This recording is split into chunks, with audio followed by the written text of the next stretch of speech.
Ladies and gentlemen, it's time. It's Thursday. It's Korner Booth pregame. Hey, is this thing on? Hello, testing. No debate, cause it's all. I'm too official, got the drip, I got the sauce. Bring the proof when it's time to tell the truth. I'll be at the corner booth, find me in the corner booth, yeah. Still standing and defiant. Slay the competition, cause I'm walking like a giant. What's up, Twitter world? There's my little OJ. He's got an autographed OJ photo. Has anybody heard the story about the Glizzy guy? He fits today's generation. Oh yeah, speaking of lady basketball players, Lola Bunny, bonkable. Yes or no?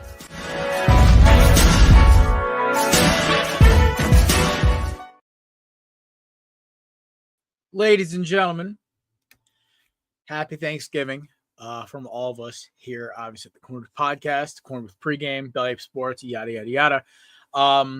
Good show to you tonight. Obviously, this is not our usual Korner with Pregame time. Today, we're doing it on a Tuesday. For those of you who know back in history, we've been doing this for about 4 years since 2020, where obviously, nobody's doing a show on Thanksgiving. So we decided to smash together on Tuesday with our Monday show, which obviously gave us time to look at the great Monday Night Football game that should have happened, but really didn't. All I'm saying is John Harbaugh and Stat Pafford are the reason I lost this week in fantasy in my family league. But I can mourn another day. At least I got some good beer and some good people with us tonight. First off, joining us is my co-host. The cleverly written title of Fire the Owner. Ladies and gentlemen, that's a Swagoo host, Anthony's father, Matt Ordazzo. What's going on, everybody? I am also in that same boat of fantasy losses due to Monday night's game. I had a 20. No, that was the wrong league. I was down by 40, and I had Justin Herbert and Derrick Henry, and I scored 37, something like that. So I lost by anywhere from 3 to 5 points. Let's be honest. I mean, you have 140 rushing yards. You don't get one touchdown. Justin Herbert has 200-something passing yards. He only got one rushing touchdown. If there was just either a touchdown scored by either, I would have won by a point or two. If Justin Herbert QB sneak that, I win by 1 point. But instead, I lose by 6 or 5.5. And I'm very upset. I sit there and I have Gus Edwards also on one other team, but that team I was winning by so much, I didn't care because I had Josh Jacobs, AJ Brown, and Jalen Hurts. I was like, I think it's Steelers defense. So I was already set. I was beating this dude by at least 40.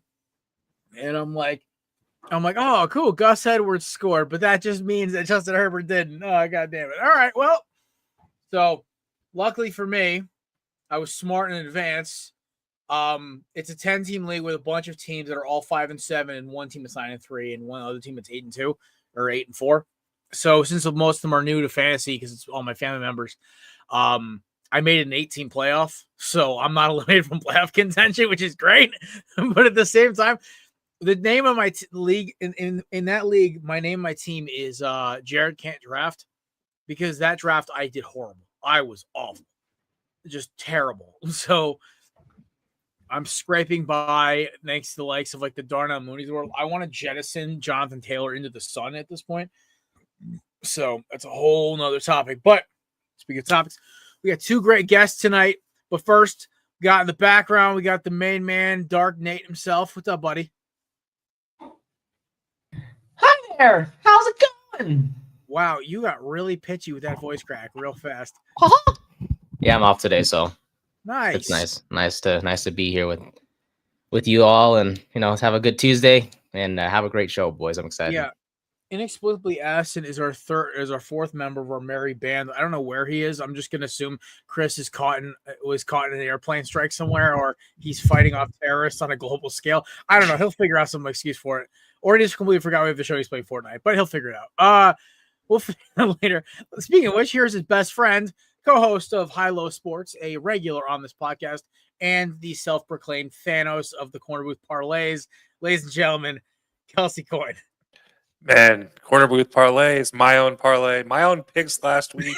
You Just the went Thanos. 6 last week. You know what? I'm worse than Thanos because I went 0-6, so I could even get half right. So yeah, I mean, take for that for what it's worth. I mean, You couldn't get any of the stones, my good sir. nah, If I'm Hulk I right didn't now, and listen I just to got beat you- up by Thanos. If I didn't listen to you and I went with my gut, which was go with Ohio State, but then take Kansas. as You my wanted upset. any excuse to listen to me. That's what it was. I know. I Not my wanted fault. to take them so bad because I hate Ohio State. And our Matt next called guest- it. Matt said that you guys would just randomly pick one just because you wanted to. So this is what happens. and our next guest also is a Midwestern boy himself. He's from the state of Nebraska, which obviously shot to the Cornhuskers. They're bowl eligible for the first time since Dominican Sue was playing, basically. But this guy's not a Husker. He's a Sooner who pulled off one of the best upsets of the season. And it wasn't just an upset. Excuse my language. It was a effing ass whooping, man. They put belt to ass all day. Ladies and gentlemen, host of Rise to the Occasion podcast, our good friend and diehard Sooner faithful, Josh Mahler. Can we also admit that Oklahoma just looked a lot better than Alabama, and not just that Alabama didn't play good? Because I think that's the big narrative right now that I'm hearing is that Alabama just had such a bad game. Their players just couldn't piece anything together. Now Danny Stutzman was just on top of Jalen Milroe and he couldn't run the ball. But I'm having a good time, and not really Nebraska quite, but I'm right on the border, so you might as well say Nebraska, Iowa, right there on the border. So yeah. Listen, at that point, it all becomes some similar state with just a couple city states. It's all corn. It's all corn. That's all it is. So corn and wheat. But I will say this is an outsider perspective. Alabama looked confused, not well coached, and it looked like they quit early. Whereas Oklahoma, I don't know. You're a UFC guy, Josh. Maybe you'll remember this. I don't know if you remember the Jones Cormier fight, 2017, where it looked like Cormier was kind of in the fight, and then Jones landed one punch. It was like a shark pouncing on a seal. That's how this game looked, because it looked like they were kind of both scrapping, and then it just one hit, and it was like the floodgates opened. I'm not saying that Oklahoma is a better team top to bottom, but they played better. They were better coached by Brent Venables, and they had a better performance, and they have better character. Nick Saban has to be ashamed of this team he left Kalen DeBoer, because it was pitiful. I'm sorry. I try to root for Bama because I have a lot of friends who are Bama grads, and obviously a lot of Bama players play for my pro team. But damn, man. God damn, man, that was ugly. Like, yeah, I think you're right, I'm a Hurricanes fan. I've seen ugly performances, and that was, woo. I think you're right too. I feel like second half they come out, Jalen Milroe throws a quick pick, that kind of hurt, but then it looked like, man, they're fired up and they will really want to bounce back right now. And then he throws the pick six. That was like the final blow. That's when I lost it, and I was like, man, we're gonna beat Bama on this year, and like. I will say, I'll put this out there before we move on. Storming the field before that game just felt like such a silly thing. I hated when teams storm the field, but after being in that situation as an Oklahoma fan, you go through everything that you go through all season long with 5 wide receivers out. You lost your 6th in that game, your top wide receivers, 4 offensive linemen in and out of the lineup constantly throughout the season. And then on top of that, you can't get 7-5 in conference play. Yeah, I mean, you just can't do anything right, it seems like. And all season long just felt like the total opposite of what you expected for your inaugural season. And everything was just falling apart. You have to get rid of your offensive coordinator midseason. Then on top of that, I don't know if you guys know, but Brent Venables' wife, she had her cancer come back, and she had surgery that week prior. And so that was sucky news for Sooner fans, knowing that your coach is going through that. And then it's senior night on top of it. And all of that just built up to not just, like you said, not just beating Alabama, who is, still one of the top teams in college football, but laying a smackdown specifically on defense the way that you did kind of reassured Oklahoma fans that, hey, you know what? We did have a team all season long. It's just they were all sitting on the sidelines, and if we would have had the right scheme put together on offense, maybe we could have brought some of that out, and it was frustration all building up to that point where, you know what, go ahead. And what sucked was that they rushed the field too soon. So it wasn't just a $100,000 fine. It was a $200,000 fine for rushing the field twice. So that was pretty fun to find out. I still think my favorite rushing the field twice incident was Arizona State. That was bad. But I mean, so at the same time, I don't feel like that one's fair to fine them twice because, like, to their knowledge, they thought it was all done. You know, they clicked it down to 0 on the clock. So, I mean, to be fair, that was the worst clock management I saw all weekend, hands down. Yeah, that was really bad. And I don't know. In my personal opinion, you just punt the ball and trust that your team's going to be able to pin them backwards. But that was pretty silly. By the way, you guys missed the best multiple storming of the fields if you go back a couple years. BYU Utah. I don't remember. They had to call the game off and back on 4 different times. Yeah. So BYU is just known for this. Yeah. This is a BYU problem. It's been a BYU even though it problem was Arizona State that did it. I mean, BYU caused it, right? So yeah. So no, and honestly, I got to thank Josh's team because it gives me hope for this weekend. Because Auburn and Oklahoma played a tight game, I got to see firsthand how good Oklahoma can be. Yeah, and that was when they were trying to figure it out early in the season. So this Oklahoma team to do that to Alabama gives me a little hope that Auburn can pull it off in the Iron Bowl. And in that game, I'll be honest, I was on this train all season long. I'm going to stand behind Hawk if he's in there as starting quarterback. I didn't like the fact that they started him against Auburn. I felt like he did just okay again in Auburn. He shouldn't have been in as a starter against Texas, and it kind of proved itself. How he didn't get pulled in the second half of Texas was amazing to me. And then South Carolina, you probably win South Carolina if he doesn't turn the ball over 3 times straight. So, I mean, basically just giving up, 21 points right away. Just ridiculous. He's dynamic. He's one of those guys. He just needs to learn. Like, he's dynamic and can learn quickly. But yeah, it doesn't. You have a guy there that's just next level. I don't know why Oklahoma didn't figure it out sooner. But hey, hindsight.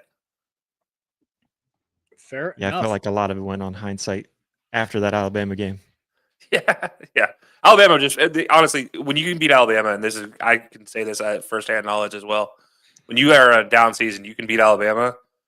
It makes you feel a lot better about how your team looks going into next year, especially late in the season beating Alabama. I don't care who the coach is. It just feels good. To reach bowl eligibility isn't a big thing for Oklahoma fans too, and that's kind of the cool thing. It doesn't mean anything to make a bowl game, but the fact that everything building up this year the way that it did, and it looked like we were going to look at a 5-7 season and march right out, and we were thinking there's probably going to be basically a completely new team next year because you're going to have kids transfer out. You're going to maybe push some kids away, like Jackson Arnold, that I really hope we don't end up pushing away because I see the potential there. But yeah, I mean, it's pretty crazy to end up with that type of win. I think it's the how you beat Alabama, not necessarily beating Alabama, but how you beat them. It's pretty crazy. Yeah. Oh, it's amazing. All right. Moving on, got a little more college news. Colorado Buffaloes go down to the Kansas Jayhawks, who have become the thorn in the side of every favorite Big 12 team they've played the last couple of weeks. So right now, last time I checked, thank you for correcting my grammatical error. I was wondering who forgot to hit the Control B on that one. That'd be me. So I'll ask you guys this quick. So we're covering obviously the Jayhawks took down the Buffaloes last weekend, or this past weekend. I believe right now the Sun Devils have the lead in. I think it's Sun Devils have the tiebreakers, and then I believe it's IU then BYU or BYU then IU. ISU, I mean ISU. I think that sounds about right. Yeah, and then Colorado comes in 4th. And this is so messed up, and I'm sorry that. No, yeah, it's Arizona State, Iowa State, BYU, Colorado, Baylor. Yeah, I'm sorry that this comes off a little calloused, but dude, nothing made me happier to watching Colorado go down to Kansas. I am so sick of Shedeur. I love Travis. I think Travis is a cool, fun thing that's happening in college football. He doesn't deserve to win the Heisman. In order of who I think deserves to win, it's Genty, Ward, Gabriel, Hunter. You can kind of swap Gabriel Hunter depending on who you're not biased at all. No, but the fact that Cam Ward got snubbed for the Maxwell Award over Dylan Gabriel when he has better stats in every category than him pissed me off a little bit. I don't think it's necessarily all about stats. I think this year You know, I mean, I'm one of those guys that I do believe winning does matter, not necessarily, but like last year, it just didn't feel right giving it to a dude that's got 3 losses, and I know he put up video game stats over a guy that did what he needed to do to get his team to a national championship and put him on his shoulders in Penix. You know, and I'm not against giving it to Daniels last year. I didn't feel right All about right, then taking. don't move the I damn felt like goalposts for my Penix got quarterback. snubbed. This year, Don't move- I feel like Dylan Gabriel is in that mix. Obviously, I think the clear runner and like the clear front runner is Ashton Genty, and he's got it. I would say Travis Hunter deserves to be right up there behind him, and honestly, even put Shador in the mix somewhere in the top 5, maybe. But Yeah. I mean, He should still the be thing, behind Gabriel or Ward. Not even close. well, I mean, I understand with the stats, and look at his offensive line. He's putting up big stats with an offensive line that cannot save him at all. You know, like they do not help him out one bit. But I put you know, Travis Hunter right behind Ashton Genty, because I feel like Ashton Genty, he's a running back. He's doing what he needs to do, and he's doing it better than anyone else in the nation with a team that is, you know, relies on him. And then, you know, Travis Hunter, I feel like a lot of that just gets a lot of the attention gets looked over to him because of how many snaps he's playing, not because of how quality those snaps are. And personally, I think he only puts in like 40% effort on defense. I don't feel like he's in there every play. I don't feel like he's putting that elite effort every play on defense. So, I mean, and even on offense, I feel like he only gives maybe a 70% effort, where I think 70% of the time he's elite, not really 100% of the time. So, you know, he puts up some good numbers on offense. Defense, I don't really see enough over there to be like, oh, but look at the quality on defense. Yeah, he plays a lot of snaps. Yeah, That's really he's not impressive. playing lockdown. Like he's a good corner. He's an athletic freak, but it's like not, you're not like, oh my god, he's putting on a freaking. It's not like watching like when we saw like Sauce Gardner at Cincinnati, or like any of the guys coming out of Alabama or LSU, whatever. Any of these top ranked defensive backs. I don't put him in the top 10 cornerbacks in college football right now. No, but he's a top 10 wide receiver. Yeah, I would say he's a top 10 wide receiver. Yeah, throw him in the Blitnikoff list, no question. 5. But like, it's I think it's a combination though of what you were saying. I think it's he's not the best corner, but when you take his corner stats and put him next to his receiver stats, you have a top 10 receiver, and you have I think it's safe to say top 15 corner. He's not maybe not a 20. Top 20. I don't think he's below 20. I think we'll cap it there. But if you put those two together, I mean, he's top 10 receiver though, and he's not 10. He's probably not 9. He's probably not 8 or 7 or 6 or 5. But he's so high up there that you combine the two. It's hard to argue the fact that he is doing more than any other player, including his own quarterback, who's doing more with less. But his quarterback's able to do more with less because of Travis Hunter. Like if you put Travis Hunter on LSU, I think LSU goes undefeated this year as far as offensively. I don't think Nussmeier has any problem throwing to anybody, but you have Travis Hunter, and that's the difference maker there. You put him on you put him on any team to be any sort of quality, just a receiver only. He's a game breaker in the college game. You put him as Cam Ward's number 1 receiver, then I can give you Cam Ward as the Heisman Trophy favorite. But I'm not giving you Cam Ward until Cam Ward's number 1 receiver is higher ranked than him on the Blitnikoff list, but he still got snubbed. But the impressive thing about him is that he does take all those snaps on defense, and I do think he's an elite receiver, has the capability of being an elite receiver. If he were to focus on just receiver, imagine like how good he really could be. I think that's the case for him having so many snaps. But I don't see it on defense to be like, oh, he's such a great defender, because I've seen him get the top blown off, several times. He gets caught flat-footed a lot on tape. And he misses tackles. He doesn't make good angles. I've watched the film on him on defense. I don't really like him as a defender. If I was a coach, I'm not letting you play on defense personally, because I just don't think you're that great over there. You can make a great catch, and that's what I think they look in him. Not really the coverage, not really anything else that goes into being a defender personally. And so I put Genty above him for that though. Yes, I think we're all in agreement. Genty's number 1. I don't think anybody should. I think that if anybody that thinks Genty's should not be number 1, I have questions for you about what you're watching, or if you need the same classes that the referees need. But no, but I want to play devil's advocate just for fun. Well, hold on. Okay, go ahead, Nate. I just want to. No, I just have a question. Do you all consider the conference that Gianti plays in terms of the Heisman race? But then, if we really want to knock Genty off that list, I'd still put Ward, Gabriel, over him easily. Really want to talk about conference. I think because technically Travis Hunter plays in the worst of the Power Four. So I mean, I would argue actually, that arguably I not actually, the worst this year. I would argue that I actually like what Boise State has done, the opponents that they've gone against, more than Indiana. they played Oregon. They played two other. I'd say more than Notre Dame. I'd also say more and- than USC. I'd also say to than to Iowa go State. to go towards Jared's point too. They played Oregon and lost by 3 points. Ohio State lost to Oregon by 1 point. Indiana just lost to Ohio State by 34 points or something like that. Too much. So I mean, if you really want to compare game to game, I mean, Washington State's always one of those tricky, fast teams. They played them. Even Georgia Southern is a tough team that's going to catch you. They're going to catch any FBS team flat-footed every once in a while. San Diego State, UNLV's had a really good season. San Jose State has had a decent season. They just had a tough win against Wyoming, and then going forward, they got Oregon State still, and then of course whoever they play in the Mountain West Championship. You can only do so much with your schedule. The crazy thing is, go look at the rest of the roster for Boise State. That's what makes it even more impressive that Gentee's able to put up the stats that he puts up, because everyone else is putting up some really good stats around him too. So, I mean, I just kind of throw that in there, where I feel like you can only do so much. And honestly, I think I like Boise as a lock-in more than any Big 12 team into the playoffs this year, personally. Yeah, I think Josh is exactly right. But no, Nate, to answer your question, no. Conference shouldn't matter when you're talking D1. Okay. And the reason why is you're not going against scrubs.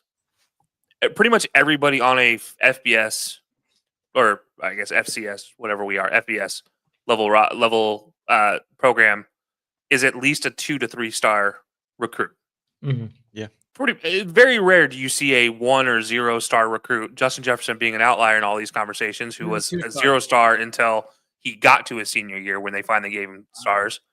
That doesn't happen often. Ashton Genty is a guy who is out here putting up records. You can probably find the stat. I don't know if you can find it, Nate, and pop it up on the screen, but it's something like 150 yards and a touchdown every game for the last 12 games, or some stupid, not 12, sorry, 7 or 8 games, whatever it is.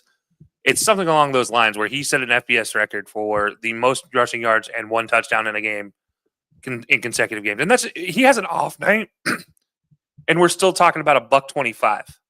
And that's just astronomically crazy to think about. That's high school numbers where guys get, look at this. 128 yards is his least amount of yards against UNLV in a close win with a touchdown. That's considered shutting him down, by the way. The 127 yard game against Portland State, I believe 11 touches. He was out by halftime. Correct me if I'm wrong on that one. These games are crazy. When you think you talk about video game numbers, this guy is doing what some of the best high school running backs did against 1A talent when they're at 7As. This is just that type of power difference and ability difference for him amongst guys that should not be that big of a difference. This is just crazy to see. So you talk about the Heisman, it should be the best athlete, the best player in the college game, despite where they play at. I think that's important to always call out. Back Syracuse has how many Heisman Trophy winners in their career? 3, 4. And he's averaging 187 yards per game. Crazy. That's insane. That's Speaking of averaging, stupid. 7.5 yards per carry. 27 rushing touchdowns on the season. I mean, the dude is crazy. He reminds me of Saquon a lot in some of the ways he runs. Honestly, before we jump to this, Jared, I did just want to point out one thing. You talked about Cam Ward and his yardage and why that's so important. If that's important, Kyle McCord's a better quarterback than Cam Ward. I didn't say just yardage. I said touchdowns. Stats matter, right? Stats matter. Stats do matter, but also the fact is he turned a average at best Miami team last year into going to the 1 win away from the ACC title game. And Kyle McCord, by the way, I watched in one game through 5 interceptions, 3 of them for pick sixes. I'm just saying, if stats matter, you want to boil it down to stats mattering. Kyle McCord is a better quarterback. There are exceptions to every argument, and Kyle McCord is one of them. He was awful. You're using the one exception for the Heisman Trophy right now. It should be the best player, period. No. Wins do matter. This is more for getting second and third place behind Genty. That's the way I look at it at this point. Ashton Genty is having an incredible career. I'm just saying the disrespect that Cam Ward has been getting is a little ridiculous. Can you be disrespected as a third in the voting candidacy? Like, if you're third in the I Heisman Trophy consider race, that are with you the really fact being that he's disrespected? behind Ashton Genty, who might be one of the greatest running backs we've seen in decades in college football, And the Travis Hunter, one a of the guy- most efficient quarterbacks in college football today, 74% completion rate or 73.8. That means something compared to 63% completion rate. But Gabriel has only 20 touchdowns on the year. Right, but how many rushing touchdowns does he have? How many games has he blown out and been taken out in the second quarter, third quarter? These things do matter in college football. How many times has this guy beat a team by 40 and been pulled out in the third quarter? You're not going to rack up the same amount of touchdowns when you're not fighting against Iowa versus, Cam Ward's out here playing to the death against Georgia Tech. Yeah, Like, I want to forget about the Georgia Tech game because honestly, we play them again. We're running them off the damn field. Moving on. Sunday Night Football was a master class in how to run the football and how to block. Jeff Stoutland University is alive and well, ladies and gentlemen. Saquon Barkley, what was it, 205 yards before contact? Holy shit, man! Like I'm sorry. Like if you have a kid or you're coaching like your nephew, kid, neighborhood kids, whatever, you will say, "Hey, listen, you want to watch offensive linemen play? Just turn on an Eagles game for about a half hour. Just watch everyone from Mailata to Juergens to Lane Johnson, who arguably going to be the greatest right tackle in our generation. Even Mekhi Becton's having a great season if you look at him on tape. Here's the kicker. Dude, he's got so much room to run behind, and he's just cooking. 255 on the ground. I believe 302 total yards, 2 touchdowns, both 70+. The Eagles stomped the Rams. Trust me, that garbage time touchdown by Stat Baffert, all it did was just kill my fantasy season.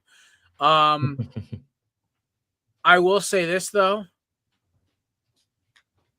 Listen, Saquon is a sensational talent, and I don't think this is really on.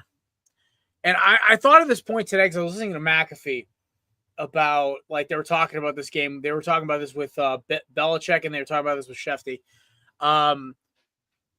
Belichick kind of brought up a point about how, like, Saquon is basically getting the crap beat out of him by the time he gets the ball handed off to him.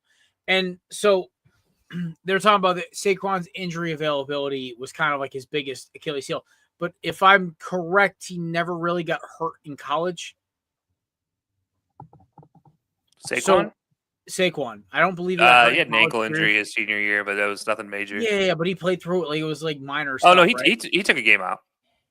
Yeah. But it wasn't a big game. It was I think it was like Iowa at the time. Yeah, it was some smaller game that they I was gonna say smaller in school, right? So here's my point. What if it's a bunch of factors why Saquon couldn't stay healthy with the Giants? Awful offensive line. Because Nate, I mean, you can attest this as a Giants fan. The last time you guys had a good offensive line, you were in elementary school. Yeah, we're talking Eli Super Bowls here. That's correct.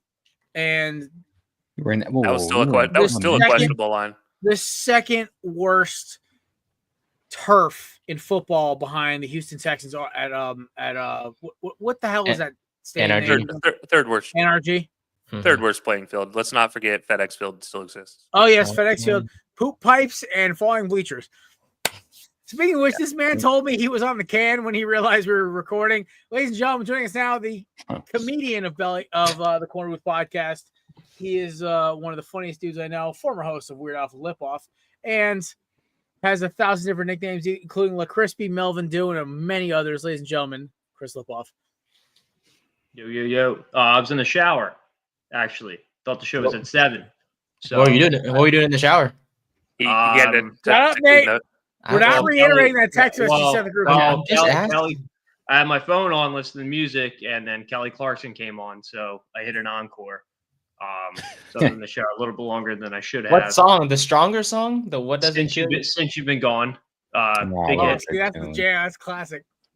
Chris, it's bittersweet to report, but I did not die from cellulitis, so I will be keeping everything I promised to you. I was hoping for the Jeff Cap. Doing well, though. Oh, and there goes Nate's leading the picks competition. What? Yeah. What? Yeah, I promised Yeah, Nate if Matt passed. my first round pass or my first round place on the pick'ems if I passed from cellulitis because I kept hitting my funny bone today.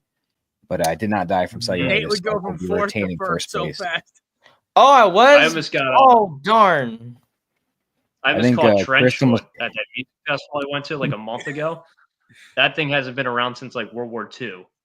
I was, like I said, I was in the rain for like hours on end. So Dude, that was me today, bro. Thought What I kind was of gonna boot get were you trench using? Like boots? foot. We had Turns out I did it. sneakers on. Do you have like boots on, or you? I have had sneakers Adidas sneakers on. on? Rookie cooked. mistake, brother. I had Oh, sneakers. I had- Adidas I had to sneakers. do was it. I had to cooked. do a yard. I had foam posits. Oh God. Oh, wait, foam posits are waterproof. No, they're not. Foam No, posits foam posits above the seams are. No, they're not. Oh, I was kidding. I actually had Adidas shoes. I just, I had a pair of foam Matt, posits back at the My hotel. I Nike could've foam worn. posit pros. Would've been I've stepped in a destroyed. puddle that deep. No water. Pros, yes. Foam posits had as the a whole, Weatherman. no. Oh, So I had that's foam the posits. ones. Weatherman's were so clean. Yeah, that's There's, the foam ones. There's two things I got to say about the Saquon situation. Is one, I was losing 40 in my money league, and I won by 6 because of Saquon Barkley. Just shout out to that man. Two, I heard on the radio today that he is on pace. Now, granted, we have one more extra game in the season than we did maybe 40 years ago, but he is on pace to break Eric Dickerson's record for rushing yards in a single season by roughly like 10 to 15 yards right now. So that one extra game, Stitch, I'm going to let you in a little thing. If Philadelphia continues their pace, and so does Detroit, Nick Sirianni will not play Saquon Barkley week 18. He will not. I'm telling you that right now. So here's the problem. Yes. Yeah. So Yes. it's going to Shut up, be Nate. the Yeah, so Kenny Nate can get that Gainwell one and win. Kenny Pickett show, and there's So the Giants Nate- still going to find a way to lose. Nate will get You that see- one win, and then they'll go from picking first to fourth. And I then know, they're gonna get and they're not going to get Cam Ward or Shador. They're going to get either Carson Beck or Quinn Ewers. And I'll be Did- laughing the whole way. Did You you guys think it's see? going to take that long for the Giants to screw it up? Let's not kid ourselves. No. Well, Did you see here's the They're about to do Giants, it this man? week. Well, okay, so dude, I'm petitioning the NFL to have the Cowboys pick up Daniel Jones for 1 week, so I get a Daniel Jones versus Drew Lock Thanksgiving game. I want to see interceptions, random turnovers, and hijinks. I want I to bet see you he goes to Baltimore. the NFL comedy. Nate, it's Central. okay if you want to put them in the penalty box. I'm not going to disagree if you wanted to. This is not insulting. I'm just saying I want an entertaining game. You definitely. I think he's going to go to insulting us. Baltimore. This is He's going to go to suicide. Baltimore, be the QB2, try and get a ring. Not going to happen, but Yeah, because honestly, if you want to talk about the AFC, I think Baltimore is third on my list or fourth for the AFC. If you want to put them behind Pittsburgh, Buffalo, and obviously Kansas City. Wait, the Chiefs are still first? No. they're Not one. really. I'd put Buffalo ahead of them, but like those are the three I put ahead of them before I do random order. Anyway, the whole thing Did about you- Saquon, it's just Darren. it's insane. Yes, sir. Did you see the Giants fan who called after Brandon Graham got hurt and he was like real emotional on the radio? Dude, I'm still not emotionally set about the whole. I'm not either, but he called him like he was like suck it up, like yada yada yada, and then he's like, I'll be at the Eagles Giants game week 18 at the link. That guy might get killed. I Yeah, don't think anybody really realizes, like, well, Brandon Graham's 36, and he's on borrowed NFL career time. Like, that could have been his farewell final hurrah in Philly. We don't know. By the way, my man literally came in there and just decked Matthew Stafford on one of his last plays. Yeah. Can we talk about what a way to go out in style? My man came right off the right edge and planted Matthew Stafford harder than that rumor about Kelly Stafford sleeping with his backup to get him jealous. Whew. It wasn't a rumor. She's the one that actually said it. Oh, I know. So Listen, it's not a listen, rumor if she's the one that says it, but you know. Yeah, probably. What a who cool cares? wife. They're She rocks. just strange people. He rocks something. All I know is my man went out doing what he did best, hitting quarterbacks and talking shit. So, Yeah, you tell him. I Brandon. really hope by some miracle of science he can like tape something in a certain way so he can play if we make it a certain distance to a certain game in approximately 3 months or 2 months, whatever it is. All I know is that Brandon Graham was drafted me and Matt's sophomore year of high school. Damn. Damn, 2010. pretty elderly. You guys are some old mother effers, man. I'm Remember the- not gonna comment on this. 2011. Yeah. Kelsey's just gonna sit up there. It's like I'm not. As we talked sure. about the Giants winning the Well, Super Bowls, and we said Nate was in elementary school, and I was in middle school for the first one, and high school for the second one. Yeah, middle school was the first one, high school was the second one. It's Damn. good to be a kid back then, man. So Saquon, yeah. Can we Yeah. just can we just accept the fact this might be the greatest running back of our generation? All around Yeah. running back in our generation. He doesn't play for a crappy organization. Yeah, No, flat out. Even when he was with the Giants, I think it's honestly, still worth yeah. saying. To be fair, This is evidence. This is evidence of what happens if you give the guy space and receivers that are willing to block. Which That's we what don't this have is. any- we don't have any. Yeah, of the them. Yeah. Giants Yeah, have not had a but- receiver willing to block since. Amani Toomer. No, I give you that. I give Yeah. you that because he's a better Let's rusher go. than McCaffrey, and he can do the same as McCaffrey within the passing game as well. So I'll But give you that. faster and hits Well, harder. It's always been, if you look at McCaffrey's style of running, it's not.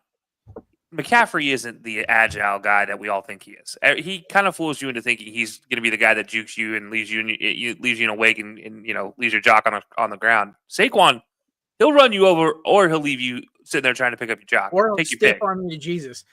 Yeah, He's a or he'll jump healthier- over you backwards. Like honestly, Oh. Saquon is just is one of the craziest athletes we've ever seen play running back, and that's actually a good running back.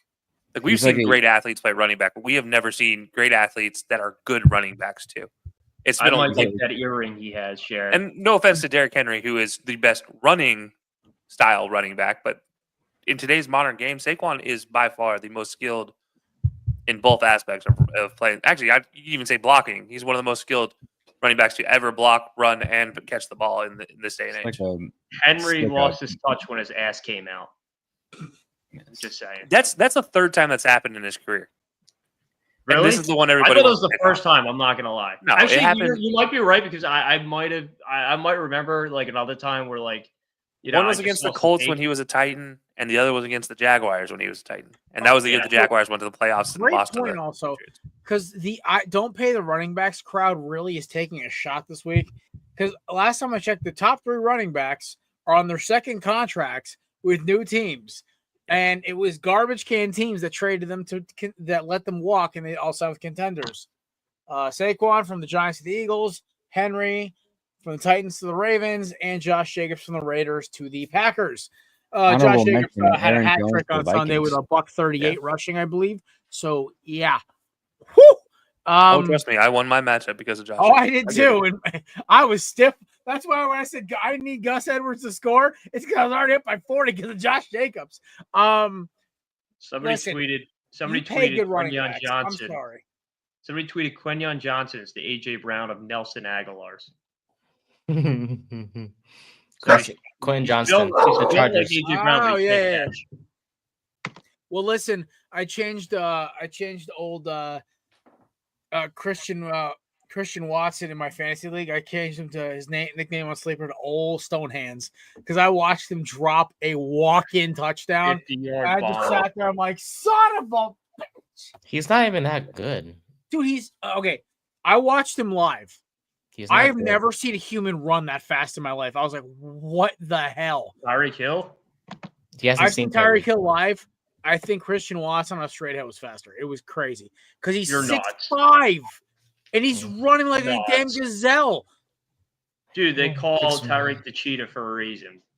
Tyreek 6'5", Hill side can't to side catch. speed and scamper speed is faster, but straight line, I don't know. Christian Watson might have a run for him, but I did get to see John Ross as a rookie, and I was blown away by the fact that How's his performance this year? Is he third best receiver on the Eagles like you Shut said he up. was? Shut up. Sorry. I did not see the Jahan Dotson trade coming in. He's been on the Eagles practice squad all year. He's not even the fourth best receiver on the Eagles this year. Yeah, I don't Might be think John Johnny Ross. Wilson's playing great. Anyway. But yeah, so to all you don't pay running back crowd, I'm gonna give you the double bird because I've been fighting for running back payment. I was one of them too. Be honest with you. I stand by my statement. You pay running backs. You pay I'll- good running. You pay good running backs. You know what Maybe- happens when you don't do that? Look at the Dallas Cowboys. Thank you. That's all. The opposite. You got to I- know though, because like Kelsey said, Zeke, and then the Panthers with Miles Sanders, Dolphins with Arian Foster. There's a bunch of examples. All right, Last 2 more points here. We'll get into this weekend's games before Josh has to get out of here. Last college football note, IU out cold. Yikes, that was a knockout shot. That game looked close right up until halftime, and then it was just. And guess who picked Indiana? It's okay, Nate. I think I went 6-1 this week. I want you to realize you could have gone 7-0 if you just stuck with the I crowd, man. said that in the beginning of the show. I didn't. I hear that. know my upset pick was going to be Colorado losing to Kansas. I was not happy on Saturday. By the way, no changes to the standings. Everyone remains the same. You finished with the best record in the week, so good job, boss. Although I will say, I will say, Indiana was. I mean, that score does not say everything. You can't just look at the score and recognize and see how. Indiana was only 2 plays away from like a 1-score game. If they don't fumble that punt, and then I don't know how holding and blocking in the back doesn't get called on that punt return for a touchdown several places all over the field, but whatever. I'll leave that alone. Take those 2 plays out and somebody's able to make those plays. That's a 2-score game or a 1-score game in my opinion. So I mean it was that close. Josh, answer your own question. Yeah, it's rigged. Ohio State. No, I'm just kidding. I hate that idea that it's rigged football. Honestly, yeah, I think Josh is right. Indiana played good, but it wasn't good enough. They started out right, and then what ends up happening is inevitably Ohio State sends the house, and you have to figure out a way to deal with it. The problem was they were picking on one of the supposedly best corners in the league or in college football going into the year, who has proven to not be that way. But they were picking on him, and then all of a sudden you lose the ability to actually throw it up to your big guy, further than 5 yards down the field, and you don't make the changes needed. And it might be the first time we've seen Cignetti in Indiana not be able to make those changes. You can even say Cignetti in his career not really be able to make those changes and make it work. I just don't think he made the changes quick enough. Like go to the run game when as soon as the pass block is not holding up for more than a second and a half, go to the run game. Instead, he tried keeping the pass game alive too much to where, I mean, that now you have to pass the ball. You're in that situation where you have no choice, and the pass block is just not going to work with those big Ohio State edge rushers. So, I mean, that's kind of where they got themselves kind of backed into a wall or up against the wall is where you didn't change up and just go stick to the run right away. You should have done that like second quarter. Yeah, and you shouldn't have Rourke as good of a quarterback as Rourke has been this year. You shouldn't have him throwing out of his own end zone in the shoe in the second quarter when you're up 7-0. You shouldn't have him continuously trying to throw out of the end zone when you could just run the ball and try to get that 10 yards and at least at the best situation, switch the field. I mean, that going into halftime, they had every opportunity to go into halftime 7-7. Yeah. And because of the lack of changes, like Josh pointed out, it just didn't happen. You end up going in now down 14-7, and it's just like it flips on a dime, and then you just can't. You don't recover. That middle 8, everybody talks about it now. It's been a thing for a long time. When I played, it was like the biggest preaching point my coaches had always had. If you win the middle parts of the game, you will win the game. You win the beginning, you win the middle, you win the end. That's it. That's as simple as the game is. You can't tell me it's not rigged when in the last, 4 minutes or whatever, all of a sudden you get to the point where Indiana marches down, scores the 2-point conversion on top of that.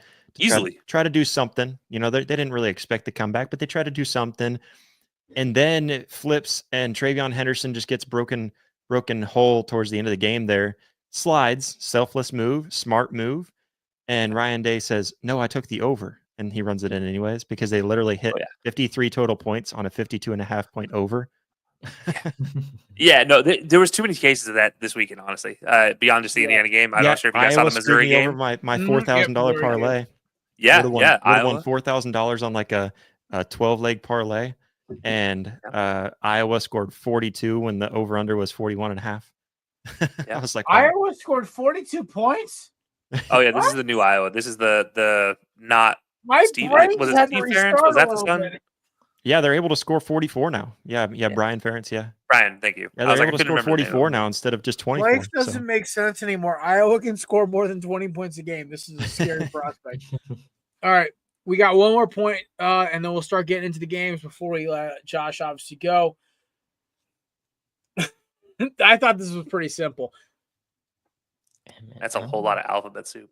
Yeah. So I thought this was going to be a premier matchup, and it looked good going into halftime. Dude, the Chargers could not adjust last night. It was ugly. They could not throw the football. And the Ravens secondary is not that great. Let's be honest. I mean, Wiggins is not terrible. Pretty good rookie. Marlon Humphrey, you know what you're getting from him. And a healthy Kyle Hamilton. But no Roquan Smith in that defense. They were not really getting home on Herbert. It didn't matter. It literally, unless they brought a corner or safety or a heavy blitz, Herbert had time. And just, dude, like, I guess my WTF is basically the Jim Harbaugh. Brother, you can't just bully ball and run your way to wins like you could in college, man. Like, you got one of the best quarterback arm talents in the league. And not to lie, Quentin Johnson's been playing better. Josh Palmer's a good deep threat. And I'm not going to lie, I was pretty impressed. Jalen Reagor had a couple of catches last night. I was like, what? There is stuff there to use. I don't understand. Lad McConkey obviously is a very underrated slot receiver, but I don't understand the inability to comprehend that you cannot just run your way to wins out of Jim Harbaugh. But then again, this is what got him in trouble when he was in San Francisco last time. So I guess same old Jim. That's my vibe here because Baltimore looked like they didn't really have to try that hard to win last night. What are you guys' thoughts? I mean, it was a 7-point game. Let's not just shirk that. Okay. It was I'm just not saying, a 7-point game. Just pointing it out for this fact. It is a That was a 7-point game. garbage time score. Come on. Well, it's a Harbaugh, brother. It's a Harbaugh game. They had to give him 7, right? That's kind of the goal here. But no, does it surprise anybody that Jim Harbaugh, the guy who sucked throwing the ball in the NFL, could not create an offense that throws the ball in the NFL successfully? Like, is that a crazy thought for anybody? Because it's not for me. Jim Harbaugh, yes, had his moments in the NFL where he could throw, but honestly, throughout his career, not that great of a passer. For him to be successful, he's always been a run-first guy. And unfortunately, the Chargers did not spend any money on receivers. They're relying on Quentin Johnson, hoping Josh Palmer pans out after the 4 years or whatever he is of being a Charger and sucking. He'll make one good play and then fumble a long touchdown. Wide receivers. He's Quez Watkins for the Eagles, is what he is. Same thing. It's the same thing, except for he can get in the end zone occasionally. I do kind of agree with Jared, though. I felt like this felt like it could have been like a 20-point game. Oh, yeah. Yeah, it could. This could have been a blowout. Yeah, it just didn't ever feel like the Chargers ever had anything going. Like, it was like their play calling was like bizarro. Like, hey, it's 3rd and 2. They're packing the edge. Let's do a kill and just do a quick bootleg, like have a kill to a quick bootleg pass, or throw the ball downfield because their secondary is literally got more holes than Swiss cheese. Why are you trying to just run into their strength? It was the stubbornness for me. I guess that was my point. But well, I'll be honest. I worked Sunday night, so I was running on an hour and a half of sleep. So I fell asleep after Justin Herbert's running touchdown in the first quarter because I just couldn't do it. But when I woke up and I saw that Quentin Johnson had like 4 targets and 0 catches for 0 yards, and one of my buddies lost in fantasy because he just needed like a couple points and he got nothing from him. I mean, I saw the replays of some of these things. I mean, you're a number one. You were a first round receiver. You should be a number 1 receiver for that team. You can't be being outplayed by Lad McConkey or Josh Palmer or anybody like that. He's got to figure that out. I mean, if we had some of those catches, they could have just been a whole different ball game for him. But one non-Monday Night Football thing, but it's actually really funny. I'm seeing on Instagram, I guess back in 2021, Urban Meyer and Mike Vrabel had an interaction with each other. And Urban Meyer asked Mike Vrabel, he's like, "Do I know you?" Like he was saying hi to him. Urban Meyer asked Mike Vrabel, "Do I know you? Like, what are you doing?" And he was like, "Yeah, I'm the head coach for the Tennessee Titans, and I also worked for you for 2 years." That was the interaction. So Urban Meyer just forgets his employees and also NFL head coaches, apparently. No surprise. Urban Meyer is not my stories I hear about Mike Vrabel are just great. Every story I've heard about him as a player is just the most hilarious thing on the planet. My favorite still is running wind sprints after a loss when he was in New England and ripping cigarettes on the side, after he gets off the sideline, is just my favorite thing on the planet. Also, I think also that was an Ohio State story as well. Like I guess they won. They had Sunday Monday morning practice, and this dude's out on the sideline ripping cigarettes after running wind sprints. Absolutely crazy. But all right, Josh, you got you for what, 10 more minutes? Yeah, about 10 minutes. I could probably do All that right, much. so we'll do a couple rapid fire things. First off, your favorite Thanksgiving side. My favorite Thanksgiving side, man. I'm gonna say green bean casserole. If I've got to pick Ooh. one, I'm gonna say grandma's green bean casserole. You got to go with whoever your grandma is that makes that good green bean casserole. I'd say that's probably My got to be my grandmother favorite. kind of punts on that one. It's like her secondary dish. She really aims for the stuffing. That's her go-to. But Mine makes dog. respect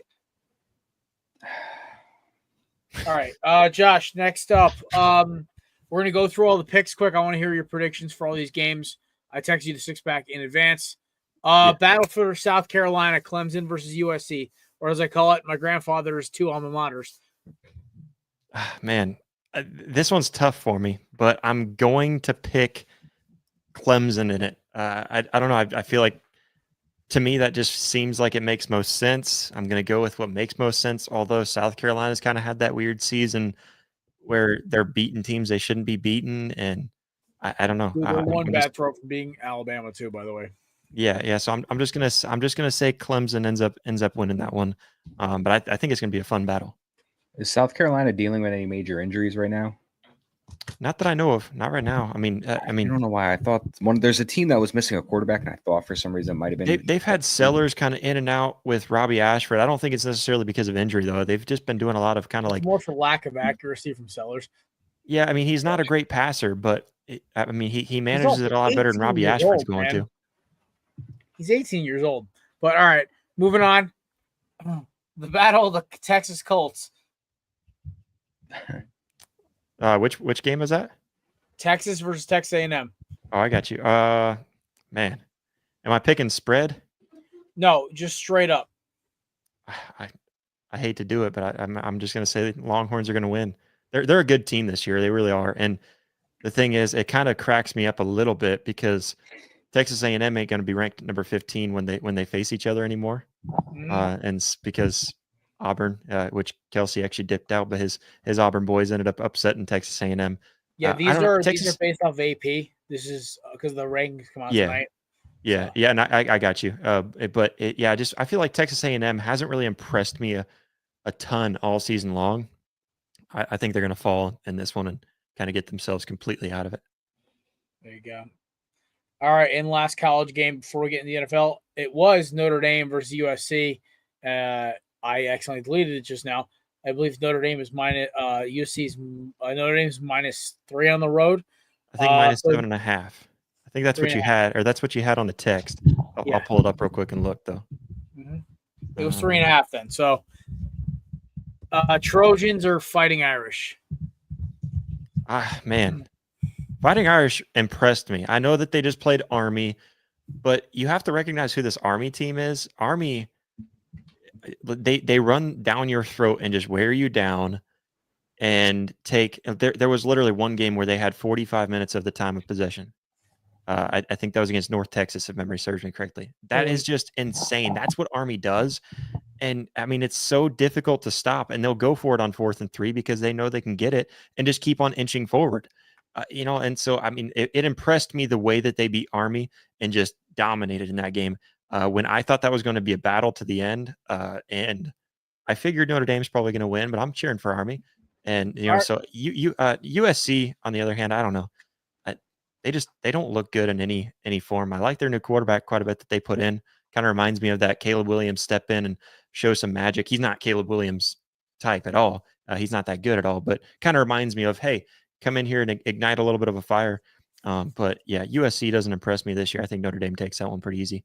Nice. All right, we're going to go NFL rapid fire for the Thursday and Sunday games. So start off Bears-Lions.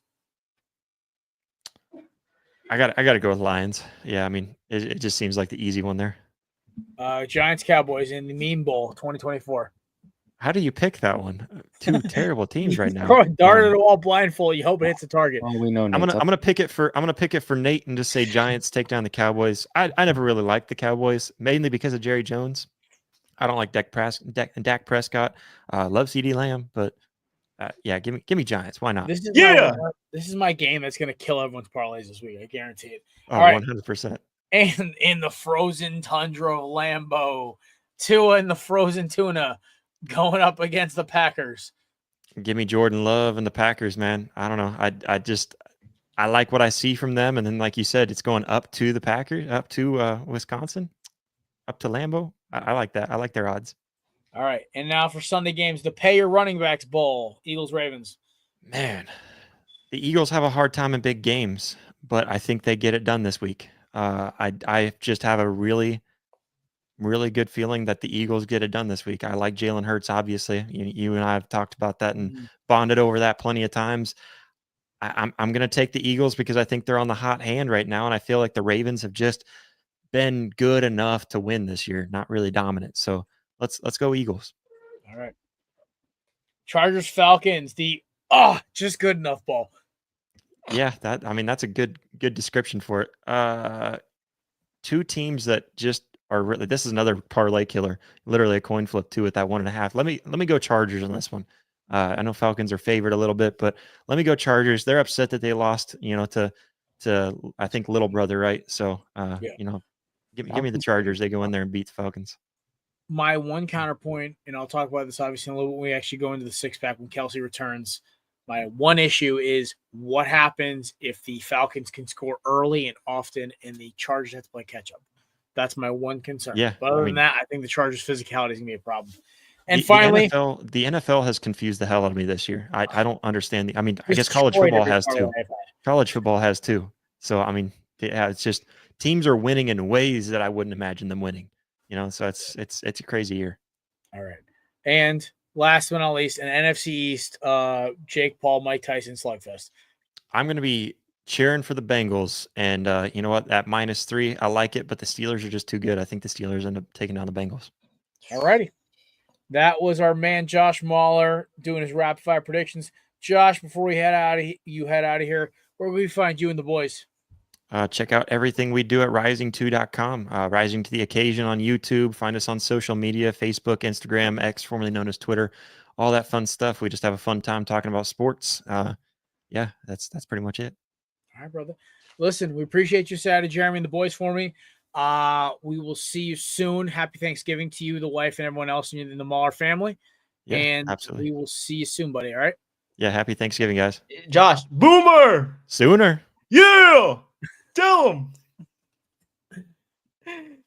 Nate, I love you, man. Thanks, you guys have a good one. You see too, you, buddy. Josh. Thank you, man. Nate, I love you, man. Yeah! Hey, man. Gotta bring the energy, man. Everyone needs a hype man like Nate. You're damn right, man. You're damn right. Nate would be that guy that would start the whole who's that coming down the Georgia song, and then he'd be the one that give me the Crimson Tide. Yeah, I would do that. Yeah, I would. Boys, look who's back today. Hey, it's Ghosty. What's up, dude? I can't All I wait for see his. is a I can't floating wait Jared head and a white cat. I can't wait for his picks of the week. Ghost, we got. He's taking the Bengals. Being a cat. What if he was just like, I'm taking the Ravens? Would you disown him? Oh, he wouldn't do that to his pops like that, no matter what. Ghost is smart enough. Jared's like, I would be a big Boo fan from there on out. I would shave him. Eesh. Well, listen, that's my new threat when the cats start fighting and I hear his hissing and meowing and scratching and just like, I'm waiting for like a cartoon fight between two cats getting in a fight. And I just yell, I will shave both of you and it'll be funny. Well, the problem is Boo's already half bald because she got so stressed out from changing houses so many times. Between my sister breaking up with her then boyfriend, having to leave the cat with him, then taking the cat and then moving him in here, and then her having to share a house with a cat that's bigger than her by a substantial margin. Like, Ghost is a very large cat, if you guys couldn't figure that out, by the way. Boo is very small and petite. She's like an average size house cat. Ghost is a large animal. So the thing is, watching the two of them sit next to each other is funny because the size difference is very evident. Even though what's even funnier is Boo walks around like she's a horse. Like she's like you hear her coming. She's very loud. Ghost is like a little ninja. Like I literally like turn my face to go grab something off my desk. This dude is literally right in my face on my desk, staring at me, like looking at my beer and my snacks and everything else. So very different. But I'm waiting on Kelsey, man. I hope he's Chrissy, do we want to try doing a 3-man first touchdown parlay for the Thursday games? Do we want to attempt it? Oh God. Yeah, let's get it rolling. That parlay. All right, so we got 3. We'll pick the games in a minute. I also have one more topic I wanted to talk about. It's pro football related. You, me, and the boys can talk about it. But we'll go first one. First touchdown, Bears Lions. I think Detroit scored first in this game, and I'm going to go with the classic David Montgomery. Monty, nice. All right, the Meme Bowl. Come on, I want Drew Lock versus Trey Lance so bad. The interceptions abundant. Nate, that's actually better for you guys. You guys might actually win it. The problem is rush plays. It's going to be boring field goals. I've never seen a team play worse football than the Giants in my life. I will raise you the 2023 Carolina Panthers. No, they were fun. No, they weren't. I'm going to go with CeeDee Lamb. Ooh, interesting. Oh, I was going to take Gray or what the running back from the Giants. What the backup one? Not Tyrone Tracy. Tyrone Tracy. Sorry. Or I like Luke Schoonmaker. Ooh, interesting. Cooper Rush likes him a lot. Yeah, white on white. Nate, that's a warning. All right. Packers, Dolphins. This is a tough one. I'm gonna go with Christian Watson. I like Not that. this again, dude. Good bounce back. Little over the top action, trying to Jalen Ramsey getting caught flat footed on that frozen turf. Yes, sir. In 1 minute. Oh, I thought he actually picked Christian He's Watson. literally dipping to figure out what the hell he's doing. All right, yeah, my prediction is Christian Watson, but I do like the Monty pick. I have a weird feeling the Giants are going to score first than the Cowboys. Ew. Like I have a weird suspicion it's going to be either like a Darius Slayton like touchdown. Yeah. I could get even weirder. I could say Jalen Hyatt. Yeah. Oh. I gotta ask: do you want to win or lose on Thursday? I don't want to lose, man. Like I don't care, man. I want a quarterback. I want Shedeur. Like I see all these clips of the Giants at Colorado's facility for like the 3rd time this season, and it makes me feel so hyped because I love Shedeur Sanders a lot. Shedeur wants to play for the Giants too, which I'm totally for. Yeah, me too. Nothing would make me happier than seeing him get sacked by Nolan Smith every couple weeks. I converted $5 of my fan cash from Fanatics so I can just place a free bet. So I did just a 3-leg first touchdown score parlay. I did Chris's Schoonmaker because I know, like he said, Cooper Rush does like that specific player. Montgomery is an easy kind of a safe one but I went not a little rogue, not completely rogue, but I did choose Tucker Kraft on the Packers. Tucker Kraft's a good one. So Tucker Kraft, Luke Schoonmaker, and David Montgomery, if those 3 were to get the first touchdowns of their games, $5 in free bonus bets on Fanatics would get me about $4,900. Oh my God! Yeah, I'm kind of liking these. If I can hit on 2 of the 3, I will hedge that. Yeah, honestly, this is gonna be one of those things where I put $1 on each or $2 on each. What? I'm recording, dude.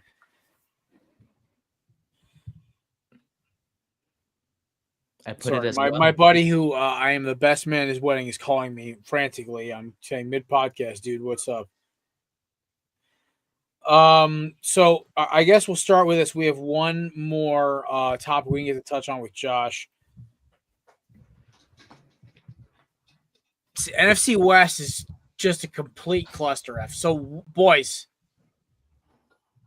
what do we got? 49ers go down hard. I mean, listen, no Brock Purdy, no Nick Bosa, but listen, that maybe adds 14 points to that game. They're still losing by at least a touchdown. I don't know. Did Niners window close for this season? Is it kind of just like sea chickens Definitely. run the West? No, I don't know. I don't think it has. But I will say we also forget about the Cardinals. Yeah, Cardinals are a good football team. they look terrible. Marvin Harrison is not that great. Yeah, this year. Maserati Marv's looking like he needs a little adjustment period. It happens. Rookies are rookies. But no, I'm actually glad the 49ers think they got to go to Buffalo next week. Tough game. It's a blizzard of snow. San Fran won't last in the snow. These California, Florida teams can't play in cold weather. So also, I didn't put this in the 6-pack because I knew this game was going to get ugly. In the snow. Yeah, it's gonna be Josh Allen. And it's gonna be James Cook. That's your Sunday night. Not sure why the Eagles and Ravens aren't Sunday Night Football. Because the NFL sucks and they have a bias against Philadelphia. Yeah, but Seahawks look good. Gino is a very good quarterback. My dog Gino still in that second tier for me, which I think is the right tier for him. They got DK back. That's huge. Jackson Smith Njigba is absolutely insane. I think he's top 10 in receiving yards right now and receptions. So he's having a monster year. So if you have him in fantasy, you're very lucky. I just get kicked out. No, I don't know what happened. There you are. I thought I just got booted. Weird screen view. I feel like Kelsey had something to do with this. You can talk to your producer about that. Kelsey, it's your time to shine, baby. What happened? Oh no! Dun dun dun. It's Great. time for the 6-pack presented by SeatGeek. Promo code Blair Sports for $20 off your first purchase. Darth Maul. I don't know what I look forward to less. Cowboys games or this? Ooh. Can you be honest with me, Kels, with me? Like, I'll be honest with you if you're honest with me, man. You watch the games? What do you mean? The Cowboys games? Yes, he does. Do I cry? Damn. Yeah. Did I cry this last weekend? Yeah. Yeah. I don't think anybody's crying more than me this season. I'm crying a lot. I don't know, Matt. I feel like you've just reached the point of acceptance. I'm still refusing to accept. It's fair. All right, boys, we're starting off in. Because, we were all in going into the season. All in, comma, my ass. I mean, that's what I figured when I saw you guys brought back Zeke and you signed Dalvin Cook midseason. Yeah, super all in. All right, we're starting on Thursday games. Everyone knows this is the Thursday holiday edition 9-pack, 9 games. Everyone scoring rules still apply. So the best you could do this week is 10-0. Worst you can do this week is 0-9. So there you go. Actually, no, you can actually go 0-10 because you could get a -1 for a missed gimme. I have a new record to shoot for. Let's go. All right, Bears, Lions. Anybody picking the Bears? Raise your hand. We do this all the time, and then it backfires on us. I'm not picking the Bears, but I'm just we do this all the time. I know we're like 1-7. It happens. The polar opposite happens every single time. Here's the thing is, if the Bears win, I'm done. I might just forfeit the rest of my picks the rest of the year. I'm taking the Lions. Wait. Actually. But this is a 10-point spread. I would love to finally do a gimme. It's been a minute. Gimme Chicago. Upset. Nate taking Chicago is his upset pick for the week. Dude, if Nate pulls this off, I'm going to think he's got this thing rigged.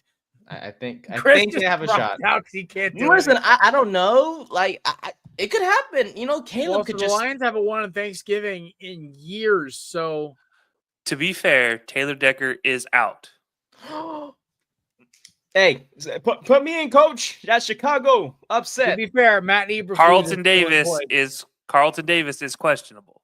Yeah, give me the Bears. Bear down. Roar. All right, we're all the rest of us are on the Lions. Did you just say roar? The Bears are due for a win, Nate. I mean, they've lost 3 heartbreakers in a row. So exactly. Hey, Yeah, exactly. looking forward. Oh, all right. Exactly. We all on the Lions besides the great Nate over here. I'm with the Lions. I feel like I should switch to Lions. Lions just to mess with Nate. No, I believe.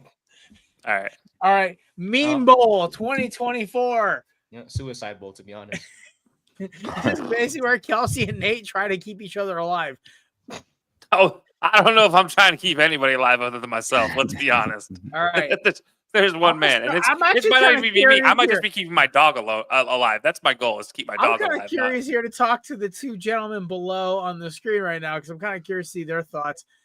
Matt, I'll start with you. Where are you leaning on this one, brother? This is basically Russian roulette if it was ever a pick. Yeah, this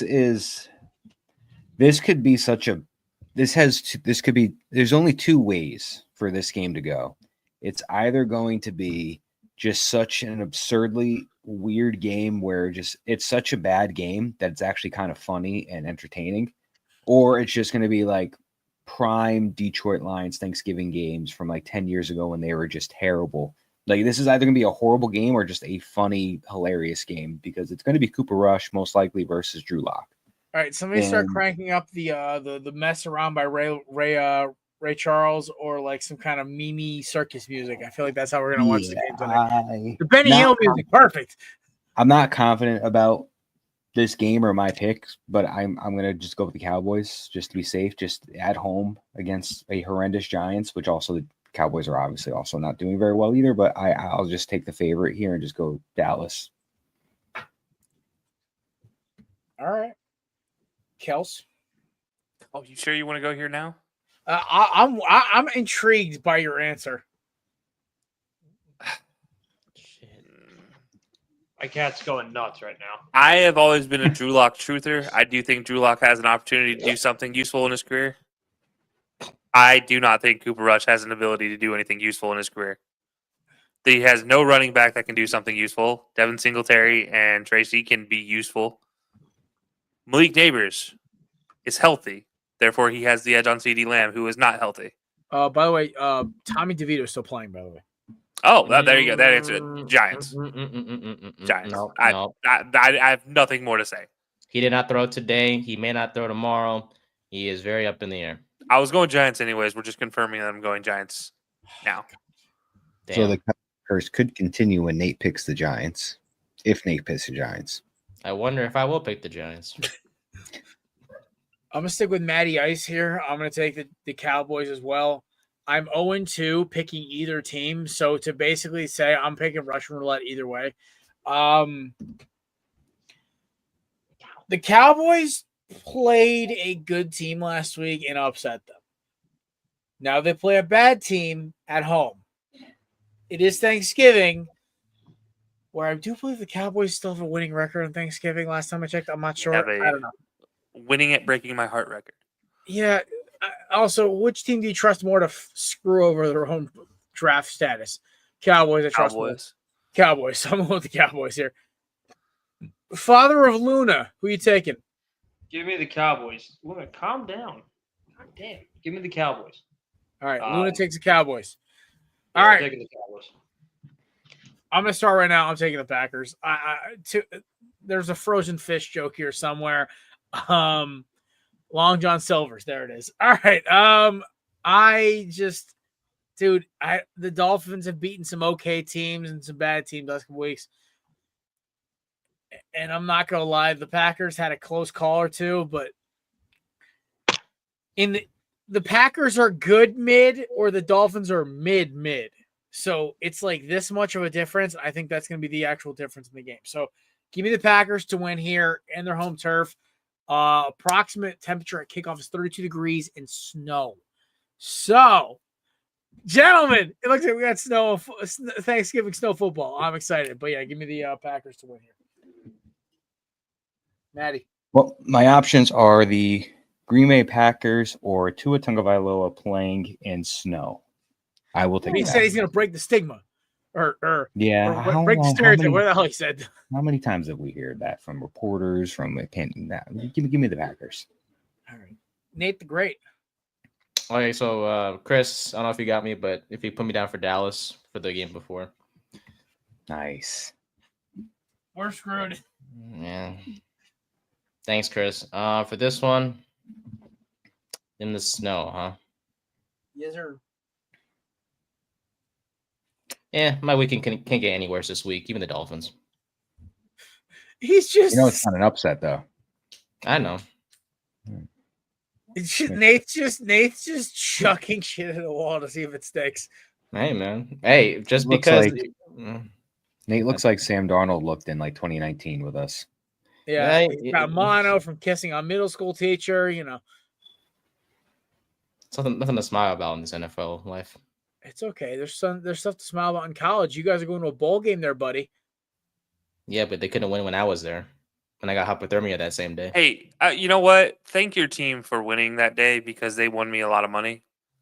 You're welcome, Kills. Or sorry, Nate, losing that day. Hey, My Nate, bad. I need your bubbly energy Wait, or your hold on. dark side energy. None of this depressed stuff. There you go. Miami for a second. By the way, I'm picking Miami. Go figure. But Miami has a better record on Thanksgiving Day, and the Packers have a losing record on Thanksgiving Day. And Jordan Love still has over a one pick a game average, even though he didn't throw a pick for the first time all season last game. I can't wait to go 0-10 this week. For real.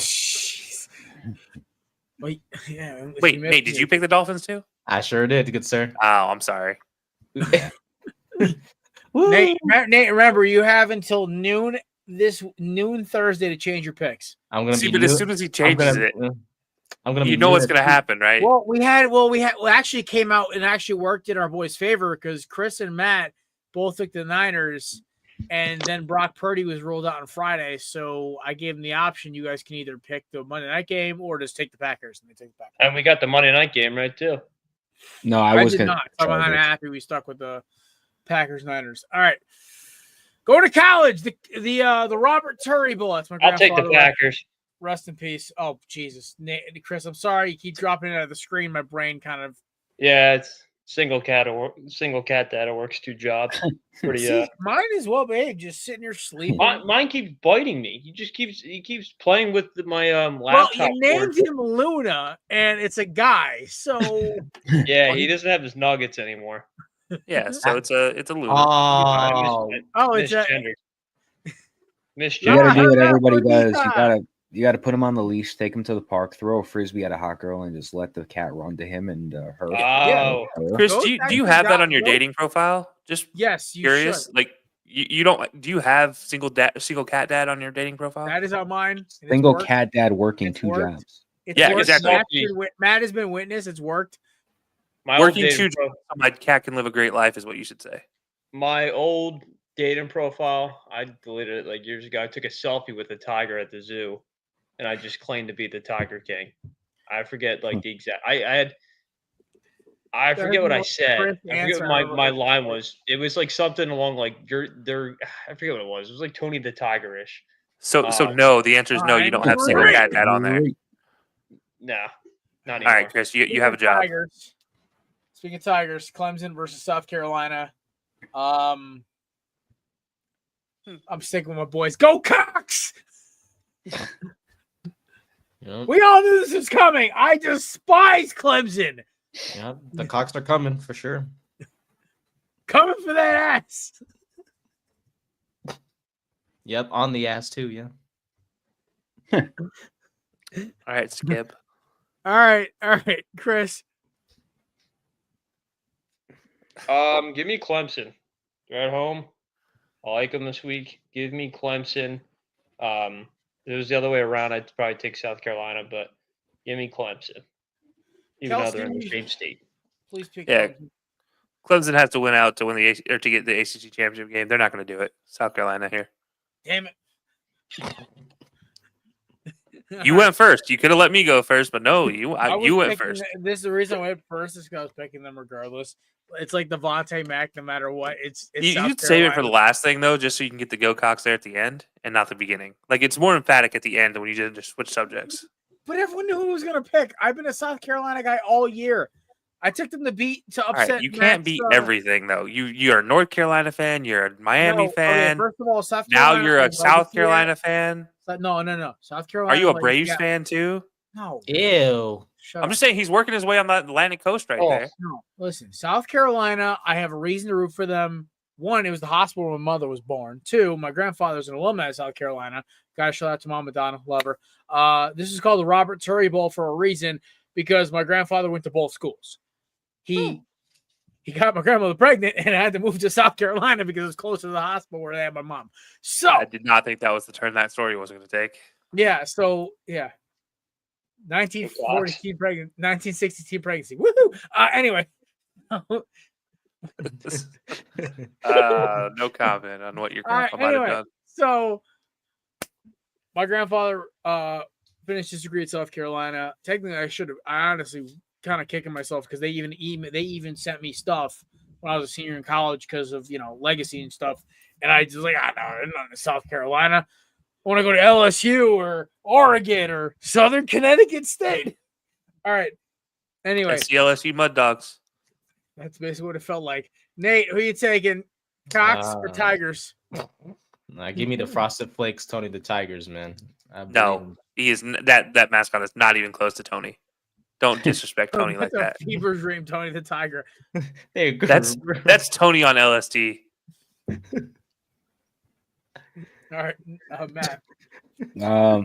I was gonna say something possibly inappropriate. You know how Russell Wilson goes, Broncos country, let's ride. I was going to go with South Carolina and use a different phrase for that. But after Kelsey took South Carolina, I just don't want to fall into that trap. So I'm going to take the Clemson Tigers here and play it safe. I hope I go 10-0 this week. Yeah, I just think of last week. I just think of Kelsey game. chose the one team nobody chose, and somebody always went with them. Man, I just don't want to fall into that. To be fair, I was going to pick South Carolina regardless, so that does not count. No, I'm going to take Clemson here. If Kelsey picks Texas A&M here, we know there's a curse. All right, I'm taking the Horns. Like, let's be honest, Horns up. All right, we all taking no, sir. Give me the Yankees, baby. I will say I love their fight song. It's not the reason why I'm picking them, but I love their fight song. Nate, you don't get double points for upsets. What are you doing? I don't care. Watch, I'm gonna look like the smartest freaking kid in the room next week.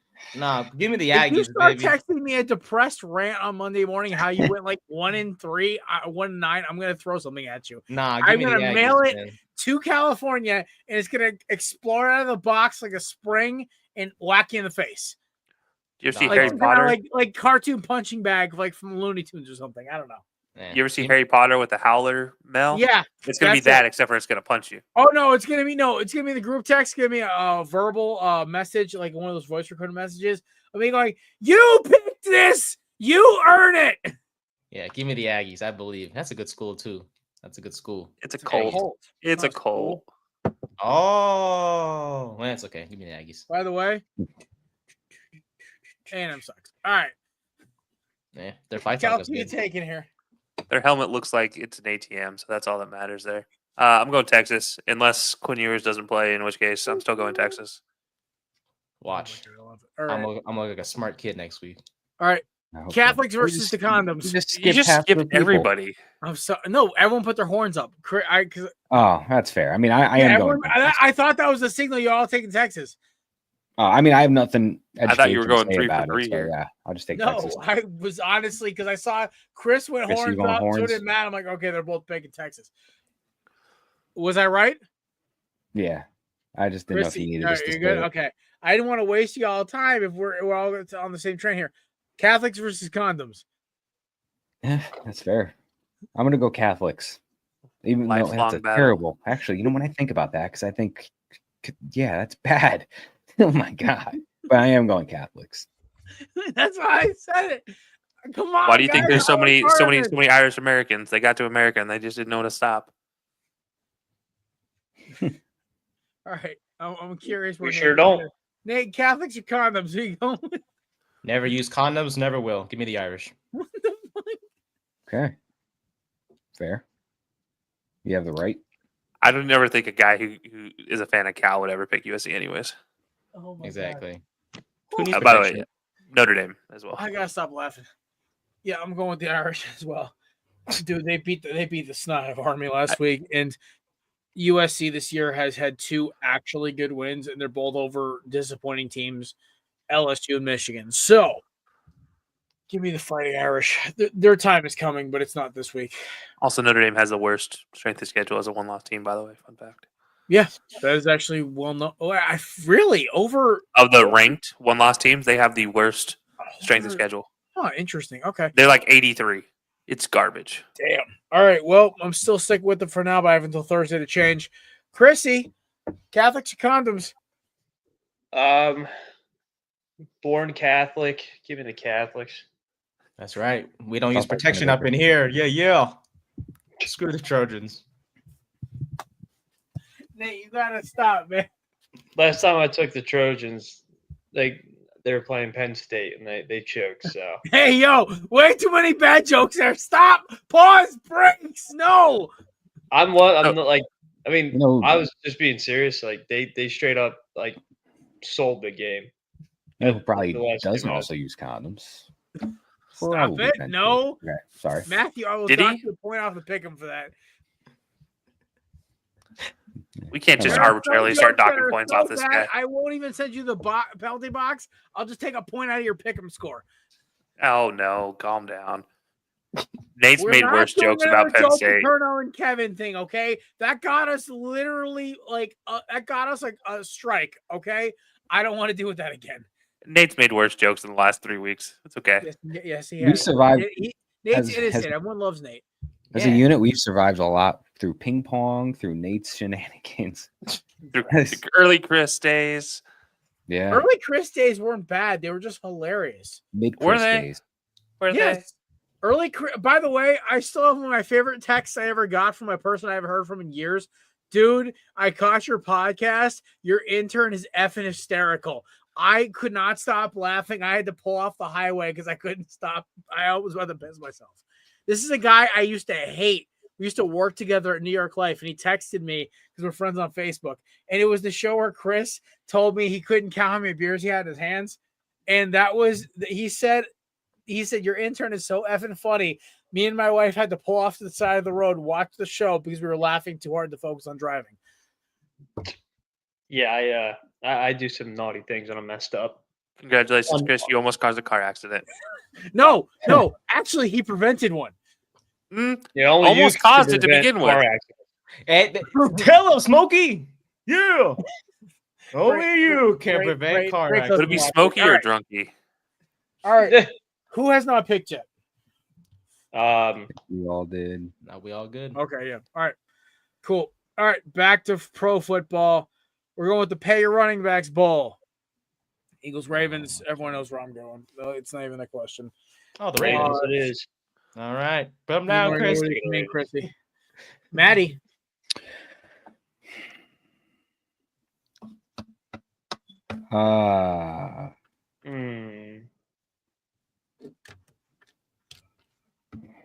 Guantanamo This is- Bay. This is tough because like Guantanamo. Get it right. Sorry. this is actually really difficult. I mean, I will take the Eagles because I think they'll run the ball a lot. Well, they should. I'll go with the better defense here. I'll take Philly. All right, Kels. If Philly decides to throw the ball, they'll win easy. If they decide to run the ball, the Ravens have an absolute opportunity. I'm going to go Ravens. Chris, we in, bro. He. Guys, you know Thanos gets 50% of them right. Just keep that in mind. Yeah, I have a feeling it's going to be more of the Dolphins and the probably. I can get Notre 4.5 right, so that means I'm getting 5 right this week. Damn right. Just think about that. Can we keep a ticker for how many actually gets right? Oh, don't worry. I got it in my notebook. My I know prize you're on the line handy here. dandy notebook. We're actually making good time, boys. We actually have time for our Thanksgiving KB draft. We're bringing the KB draft back. Yes, sir. All right, Nathan. Well, you know what? I'm riding with Kels. Give me the Ravens. I think it's That's a little right. bit of. I think it's a little bit of pettiness there, but I'll let it slide. Nah, it's no pettiness, man. I believe in myself this week. If Kels, if I nail this, bro, me and Kelsey were best friends, man. Don't do that. Don't put my friendship on the line here. Chris did that enough times and already. I said that 3 times already. That's like dancing with the devil. It's Hold on, okay. Chris. Hey, It's twice. I don't fear Not the three devil. times. The devil fear me. It's like, damn, dude. It's like pain. It's like let me walk into I my can't. house. I'm not gonna do it. I can't now. I Chris is will getting not. emotional about this. If the I devil will walks not- into my trap, I will. Sorry, my voice is like a little hoarse. All right, my allergies are killing me. I will not ride with Kelsey picks tonight. I've been screwed so many times in the past. Well, I Nate, will. You're Trust playing with a dangerous hand, dude. Hey, It- I live my life dangerously. Brother. Nate's either going to shoot 100% this week or he's going to shoot over 11 and he's going to be like, Damn well, right. My comeback that's the begins Rex. this week. You know who else had a great comeback, right? Who? Kim Kardashian. Yep, there it is. Thank you. Chris Pratt. Nice. Well, literally my favorite sitcom of all time, Parks and Rec. It's so Once you good. count Entourage as a sitcom, then second. Nah. It's like a A dramedy. That's what somebody told me one. I was dating a girl. She called it a dramedy. I was like, that's a thing. She goes, yeah. bro, Queens like- Boulevard's a good movie. Queens Bowl. Aquaman, the Vinny Chase version. Hey, screw Jason Momoa, dude. Get Vinny Chase in there. Hey, listen, you tell him that. All right. Bolts birds. Ew. Damn. Other birds. Why'd you pick this game again, sir? Because it is going to be a fun game. You have hates everybody. memes upon memes. You have literally only I can run the ball versus Kirk Thuggins. I am so hyped for this game right now. I don't know. This game, honestly, please tell me this is a 1:00 game, by the way. Yes, it is. Thank Christ. I do not want to have to watch this while I'm watching Eagles Ravens. I could give a crap about Steelers Bengals. That was just a last minute throw in. I actually looking forward to this game. That's why they have YouTube multi-view, boss. Who you taking, Jared? Amen, brother. I don't know. Matt, who you taking? Oh, it's that type of show. I'm It's always gonna been take the Chargers to get a bounce back win here. So give me Los Angeles on the road. A little surprised they're not favored, but give me the Chargers. Jason, that reaction. Kelsey, who you taking? Well, I had the Chargers written down, but for Matt's sake, I might have to go somewhere else. Oh, don't do that. Don't be that guy. No, Well, actually, I let's didn't take realize. Don't I be, didn't. don't Hold be on. Jeff I didn't realize it was in Atlanta, and we've all know Kirk Cousins has turned that into his trap house. So I'm going Atlanta. All right, Nate, who you taking? I like my birds dirty. Give me the Falcons. Damn it. We All gotta right, keep an Chris, eye on we're the. DJs. We roll together. Whoever you pick, I'm picking with you. Give me the Falcons. Come on, Clint, speaking of ATL. Falcons. Talk to him. Jared's like, ah. Oh, he thought he was going Chargers. I'm not. I'll tell you why I'm not going with the I don't Chargers, Jared. know. Do I I'll go tell you with why. Matty or I go with the DGen pick? They're coming off a bye. You mean the chalk Dawkins pick? is coming off a bye. Chargers got to go to the East Coast. It's a That's tough true. trip. I believe in jet lag. Game shit. That's After true. a Monday game. That's true. After a Monday game, short week, it makes F too it. Give me much the damn dirty birds. Thuggins, if you screw me here, I swear to God. I also My need Darnell God. Mooney to I have a will great laugh game. so hard at the Do Falcons. I have until Chargers 12 win. o'clock on Thursday to change my picks Yes, too? you do. No, Text us in the no, group chat. you got for like another hour. All right. I was going to text after this. Thursday. I'm flipping all my Relax picks. there, tough guy. All right. Finally, I literally put this game to basically Mike Tyson fighting Mike Tyson. I don't know, at 58. This game to me is going to be two old teams beating each other up. One team can score a lot of points but can't play defense. One team has a problem scoring but can play a lot of defense. So here we go. Bengals Steelers, NFC North. This is going to be fun. Also, aren't the Steelers, don't they always struggle when they go to Cincinnati? Yep. Ever since Vontez Burfict got knocked out. The CTE Bowl. They're not struggling this week. Give me the Steelers. All right. They do have Philadelphia next or 2 weeks or next week, by the way. Yep. Hey, man. Steelers are atop the division, I think, right now. So For now. they're on top for a reason. All It's right, Mike Kelsey, Tomlin who you time. taking? It's Mike Tomlin time. It means it's time to go 500. Going the Bengals. It's hard to have a number one receiver and quarterback and still not get wins. So I'm going Bengals. Steelers Even though it next, might snow. By the way. Steelers' next 3 games, by the way, are Browns, Eagles, and Ravens. They lost to the Browns last week. The Eagles obviously battle for Pennsylvania, and they have to play the Ravens again. Sheesh. A lot of tough games coming up. I've seen both teams a lot this year. I watched the Bengals up close. I never thought I'd see a team struggle so much without a running back. They needed Joe Mixon badly, and they let him go. Give me the Steelers to win on the road. Russ can do his little dancey dance, and they will get the dub. Tell him, boss. You tell him. Yeah. Chrissy. Let's go. All year I've been picking the Bengals. They've been screwing me. It's tough. Steelers defense is really good. We're on the road again. Same state. New city. Pennsylvania. Yeah. Just trying to think here. Let me do like one of those old neutron brain blasts. Who they? We're gonna be here a while. So we call the fire department. Give me the Bongles. Give me the Bengals. Just the Bongles. We're back. Give me the Bongles. Who they think gonna beat the Bengals? Just because. No, don't do that. Don't do that. Don't do that, Matt or Nate. Sorry. I don't know. I might switch my pick. What do I got? I got till Sunday for this one. No, Thursday. We're Thursday? doing the That's cutoff not at 12 noon for the Thursday games. I will negotiate. How about Saturday? It's still Thursday. What are you negotiating? Once the first game kicks off, we're good, man. You got to lock in your whole parlay. Yeah, Maddie, we'll convince him. Go, say you convince me. What the what? How are you gonna convince him? It's easy. We just ask him multiple times. He's gonna just shut off his notifications. No, Jared's just gonna eventually be like, "Fine, shut up." No, yeah, no. See, I know Jared. I think that's gonna go. Tell him, Ghost. There's gonna be a couple more words thrown in there, but that's gonna be the gist of it. Yeah, Jared's gonna curse at me. Unless Matt asks him about to switch his pick, then he's gonna be like, "No, Matt." Nope, not gonna happen. You have until Thursday at 11:59. I have spoken. Well, hold on. Yeah, all right. What if you're on the West Coast? Nate has an advantage. No, he doesn't. It's freaking 11:59. Anything he has a disadvantage. PM Eastern. 8:59. No, 7:59. The fix is you were right the first time. 8:59 AM. The fix is in, Jared. Gotcha. So before Nate even wakes up.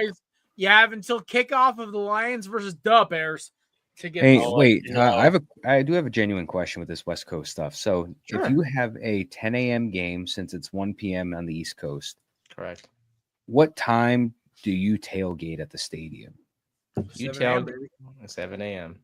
No, actually, you can line up and actually enter the stadium 5 hours before kickoff, so you could get there at 5 a.m. and start. That's insane to me. They used to do it in Oakland all the time. Do they tailgate in Cali, even though the games are like? Damn right we do. The loyal fans, man. I get to the Jets stadium at like 9 a.m. for a 1 o'clock game. Yeah, I saw USC tailgate one time. So I mean, last couple times I've gone to Philly, I've been there like 4 hours early, 5 hours early. Well, earliest I got to a Philly tailgate, I think, was like 6:30, 7 in the morning. Ooh, that's early. Earliest I went Sunday Night Football. I showed up there at 1:30. I got there at 3 o'clock one time for an 8:15 game. 1 o'clock for an 8:15 was brutal because I was belligerently drunk by about 7:30. Yeah, Jared texted me his blood type. I did actually text you. That was the funny part. Wait, no, I didn't even know you back then. I think I texted Matt and Mason. That was 2022. You were still in college. You weren't our intern yet. Yeah, I got hired right out of college. I never looked back. There you go. Successful as a. Yep, there he is. Hey, listen, he's got better employment than me right now. All right. Bengals, Steelers. Everyone picked yet? Maddie has it. Maddie. No, I'm gonna. I know the Bengals can score a lot. Defense is really bad, so all I'm seeing is a bunch of deep passes to George Pickens that shouldn't be caught that he's going to catch, and a big Najee Harris day. So give me the Steelers. Here we go. Feeling good, baby. Here we go. Pennsylvania. All right. It's that time, boys. We're bringing the KB upsetting gimmies. You forgot upsetting gimmies, boss. I'm sorry. Right. Sorry. Right.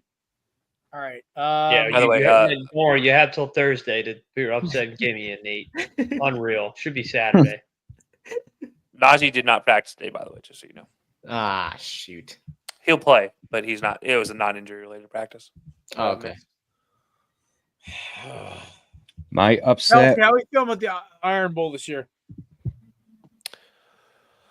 Disappointingly positive. Like, should I Damn. take this as my upset pick or should I run like hell? No, run like hell. No matter what, you're going to be disappointed. You better run fast. Upset. Give me Sam Houston State over Liberty plus 3.5 at home. Wow, that's a good one. Holy cow. All right, Nate, you get a The gimme. fact by the that way. Kelsey didn't just give me an absurd look means I think it's okay Yes, What did you say, sir. Sam Houston State over what? over Liberty.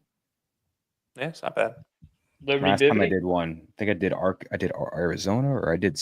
You were just like, have you seen them play? I was like, nope. Yeah, it was Arkansas. Yeah, I was That like, was, yeah, they're fine. they were so bad. They lost by 30 that game, actually. Yeah, it was pretty bad. It was. It's like, holy crap, The what are you spread doing was here? only like minus. No, the spread was only like plus. I don't even think it was 7.5. They lost Yeah. by like 25. Yeah. 30. Give me my future quarterback one, Colorado. Shadur Sanders over Oklahoma State minus 16.5 All right. in Boulder. We'll take it. Chrissy. Colorado over who? Oklahoma State, good sir. Appreciate your service, sir. Got it. Jay, you go first. I'm still looking. Me too. Okay. Dude, this Tennessee over Vandy game looks really enticing. I was looking at that too. Gotta go with my gut here. Listen to my gut. You know what would be the funniest upset of all year? Michigan. Florida State beating Florida.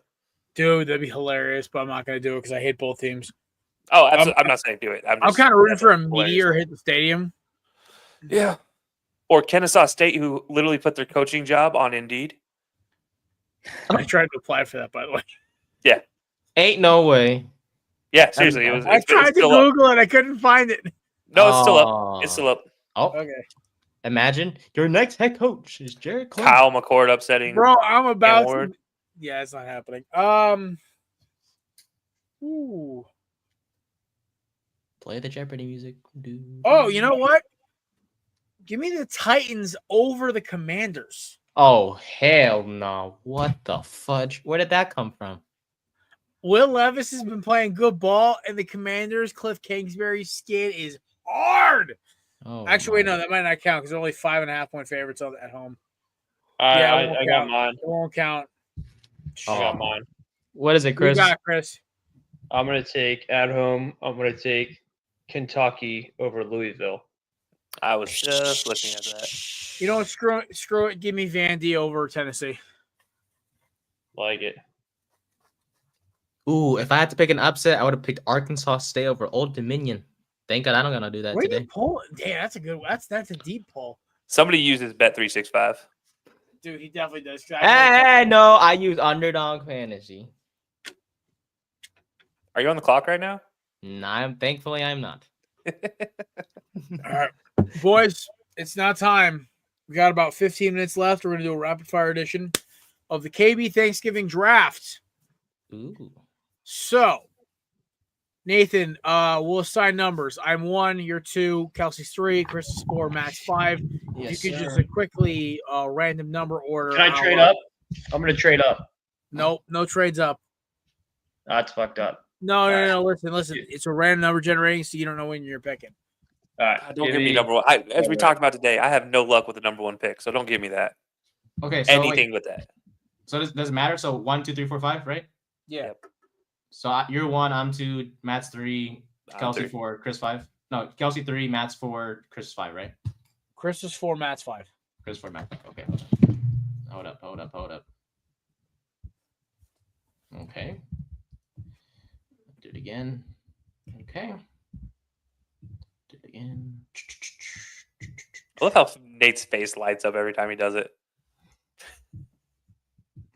All right. 1, 4, 3, 2, 5. 1, 4, 3, 2, and 5. That is the order. I still have the number one overall pick. Let's go. Yes, sir. So it's 1, and then who's 4? 4 was 4 is Chris. 4 is Chris, and then we have 3, which is Kelsey. So we'll do like this, and then hold on, there we go. And I'm 2, and then Matt was 5. Yeah, Matt's 5. All right, this is our order. Woo! All right. So we're doing. What are we picking? So you're picking Thanksgiving feast, like Yeah, select. 3 things, 5 things, 3 things. specific, 3 things. specific things. Specific dishes. There's no categories. It's a random grab kind of thing. Including dessert. Including dessert. Oh, game over. Everything from turkey to sweet potato pie. It's there. And with the first overall pick, going off the books, I'm going mac and cheese, baby. Let's go. All the things for number 1 overall in a Thanksgiving draft. Jasper, you should have let one of us trade it up. Jesus. What the fudge was that? Y'all think I'm sleeping? Listen, you gotta hear my lineup afterward. Mac and cheese, my number 1 overall pick. You could have got that 4th overall pick. All right. Chris. Oh. Chris is frozen. Ah. Do we wait until? Do we give him a clock? No, I'm just kidding. Give him a second. Remember in the NFL draft, if you don't pick within 2 minutes. Can I rush? Can I rush to the table and give you? He's here. Relax. Internet blew out. Oh, by the way, I'm changing my pick to turkey. I was like, hold on, man. Like, I was just playing. I'm actually. You can't change picks. I am. I'm changing. What did you take? What did you take initially? I'm victoriousting this. I am taking turkey. What did you take initially? took Mac. He took mac and cheese. Now he's on turkey, but he just made a worse selection. I'm going to take Listen, turkeys. You do turkey correctly, it is the move. I'm going to take turkey's alter ego. I'm going to take the ham. Ooh. Well, there goes there goes the first round picks. All right. Well, you guys went mains. I'm going to go with mashed potatoes. I was going to take that, but you're killing me. What am I supposed to pick? Food? No, but I don't know any others. Yeah, y'all gotta understand I'm Asian, man. I don't eat turkey and ham like the rest of you guys. I'm serious. What do you eat at Thanksgiving? Oh, I eat like roasted duck. There you go. There you go. Roasted duck. Yay! Oh, roasted duck kind of slaps, dude. Yeah. I've had it a couple times. It's very good. Yeah, I never had duck. Thank you. Duck's sensational. Hey, the best ones are at the Asian markets when they're hanging on the thing. That is actually true. That is true. That's not even racist. That's actually very true. No, seriously. I actually was in an Asian market in New York and bought one of those hanging ducks and then brought it home and smoked it. Yeah. It was very good. Yes, sir. All right, Matt, who's your 5th pick? I'm gonna stick with my original first round pick, which is the one you dropped. So I'm gonna take mac and cheese. All right, who's your 6th? Oh, cornbread. Nice. Nate, Garlic 7th bread. pick. Garlic bread. Garlic bread, okay. Kels? All right. I'm gonna go with steak. I like that. Books? Interesting. Yeah, it's a protein. It's what we've done it before on Thanksgiving. All I'm right. gonna go with a nice stovetop stuffing. But then it's dressing. Let's just be clear. Right, that's dressing. Or stuffing. Sorry, sir. Oh god, Stuffing is in the bird. yeah, stuffing is in the bird. Stuffing is like my family does sausage and bacon in the stuffing. Ooh. Yeah, stuffing. The name stuff. You call it whatever means you it's want to call stuffed. Any? All right. I'm gonna go with the sweet potato as my next up. Sad platter. What type of sweet potatoes though? Looking at sweet potato. I'm talking sweet potato pie, baby. Come on. Prep. Okay. All right. Next, sure. All right, and then my last pick. Trying to go through my list of what I actually eat in Thanksgiving. My family is very traditional, so it's always like the mac and cheese. I'm gonna go off books here. Cheesy potatoes. So the little diced potatoes with the cheese, the onions, and a little bit of gravy. So on top. the scattered and covered from Waffle House. Anybody? I don't know if anybody said it yet, but anybody say corn? Nope. I said cornbread, but not corn. I'm gonna take straight up corn. Straight up. It's corn. Not on the cob. All right. Well, nobody else is taking dessert here, so I have the plethora of desserts. I said sweet potato pie. That's not a dessert. That's true. You definitely just said sweet potato. I was gonna take a Yeah. dessert, but I feel like that's like my later rounds. Well, we only have 3. Oh, we have 3. Yeah. Oh, I'm So changing Burned my it pick. on corn. Change my pick. I'm going pumpkin Yeah. pie before he can change his pick. I'm going apple pie. All right. Boom. I didn't know it was a 3-man count. I literally said it twice. Okay. Kelsey, you got I don't really listen. Pumpkin pie. Nate. Give me pecan pie. Ooh. He says it right too. Thank you. Thank you. Pecan pie, baby. All right. All right, Maddie. Final pick of the You Thanksgiving say it draft. like Foghorn Leghorn. Which is correct. This is pretty Exactly. crazy. I like Southern it. boy. Well, cornbread. It's not. I mean, it's sweet enough, so I won't take a dessert. I've got a carb and mac and cheese, and also cornbread. Cornbread to me can go either as an appetizer, or you can want to put a little bit of whatever on it, make it a nice little dessert. I'm gonna go with the protein honey butter here. for you. I thought he was just like Ben and Jerry's ice cream or something. I'm gonna go with a protein here, a protein that probably none of you guys have at your platters, but my wife's family does it every year, and it's my favorite thing. I'm gonna go with the oxtail. Ooh. Got to give a shout to B's family. That is good stuff. Big oxtail fan here. I have a bunch of friends that did oxtail before and the day after. So Black All right, Friday. I That gotta was ask their you, meal. it's Thanksgiving wise. Do you guys do like the Hawaiian, like the onion rolls? The Hawaiian onion rolls is like a part of your thing. Potato Hawaiian rolls. rolls. Is that like I a Jersey? keep It's got to be a Hawaiian. New Jersey thing. I swear, because it's the the Hawaiian onion rolls. We get them especially for some bakery. Very good, but I know lots of Maybe people that do the Hawaiian ones, like the Hawaiian onion, but I use No. potato rolls. Like my family's well, always no, used potato rolls. they're like this. They're like this big, about the size of I'd say about a wallet, and they're like they have onions in the top. Of them I know. with I know what everything. you're talking about. I've had Thanksgiving dinners like that. But it's it might just be like a north it might just be like a Jersey thing, Jersey Okay. PA a little bit. Fair. I have seen that before, Jerry. I'm not gonna lie. So like the thing is, like what's crazy about my family Thanksgiving is that my uncle puts out a spread of appetizers that basically almost makes it impossible for you to finish your dinner.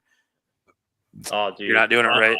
I know. Listen, the You problem didn't do is, your prep work. You didn't do your prep work. Dude, I'm gonna have 1 year. usually what I do is I usually try to do about an hour and a half of cardio, and then I just kind of like have like nothing. You got to start the day before. The day before, you got to drink a gallon of water from 12 p.m. So noon on. Well, I'll be. So you go to I'll bed be, and pee it all out in helping the a morning. buddy- I'll be out helping a buddy move a bunch of stuff in his yard. So for about 8 hours. So yeah, I'll be working. It's pretty grit. That's good Thanksgiving grit. I got right there. blisters again, man. My office soft hands Man, are grits would gone. have been I'm a good loving it. option too. Grit. Oh, grits. Oh, How about grit? My father, while he was building windows today in my house, had the Viking War channel on Pandora. It had everything from actual Viking War chants to music from like The Hobbit and Lord of the Rings and Skyrim. And I was just like, I walked downstairs and I'm like, Skull! I'm like, what I'm I'm listening st- to and tomorrow now. I also knew the lyrics to like 80% of the songs he was playing, which was very funny. did the Who Like the come on? Misty Mountain song from The Hobbit. Fire in the fields. No, Yeah. wrong Who. Oh, Who HU? Yeah, he Kelsey knows exactly which Mongolian war chant I was thinking of. Yep. But yeah, no, it was very funny. So shout out to Big Marcus for playing Viking war music. It's kind of a nice touch today. Got me in the mood for the show. All right, I'll go around the horn quick before we head out. One weird Thanksgiving tradition y'all have, and one thing you were very thankful for in sports. Maddie, you'll start with you. What was the first one? One weird tradition you think is weird with your family. One unique tradition to your family.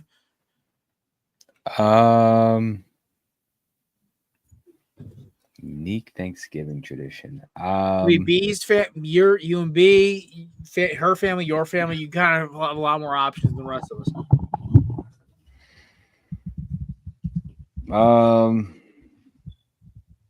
I don't know. Probably the fact that every year Thanksgiving starts at 3:00, but nobody gets there till 5:30, 6 o'clock. So Damn, that is weird. Usually ours starts probably Probably that. I can't think of actually anything respect odd. that, honestly, a little We bit. show up, we eat the appetizers, we eat the feast, we watch football. We don't do anything weird or out of the ordinary. But it's really just the fact that nobody shows up on time. It drives me insane because I'm a very on time person. What I'm thankful for with sports, not a lot. I mean, the Yankees blew it, the Jets blew it, the Rangers blew it. Did you Damn. really ask this question to Maddie? Yeah, not a lot. Maybe I'm thankful for the fact that The Knicks are good. yeah, Knicks you know fan what? now? I guess I'm thankful for the fact that the Knicks are good, and the fact that I think I'm thankful for the fact that I think we all know in time. I think that the team with a bunch of new players like Cat and Bridges and everything like that. It was Mikal Bridges, right? That we got. Mhm. I think it's it'll mesh in time. I think they'll make a nice run in the playoffs. But I'm thankful for the Knicks trying out of all these teams, but it's maybe actually it might work. All right.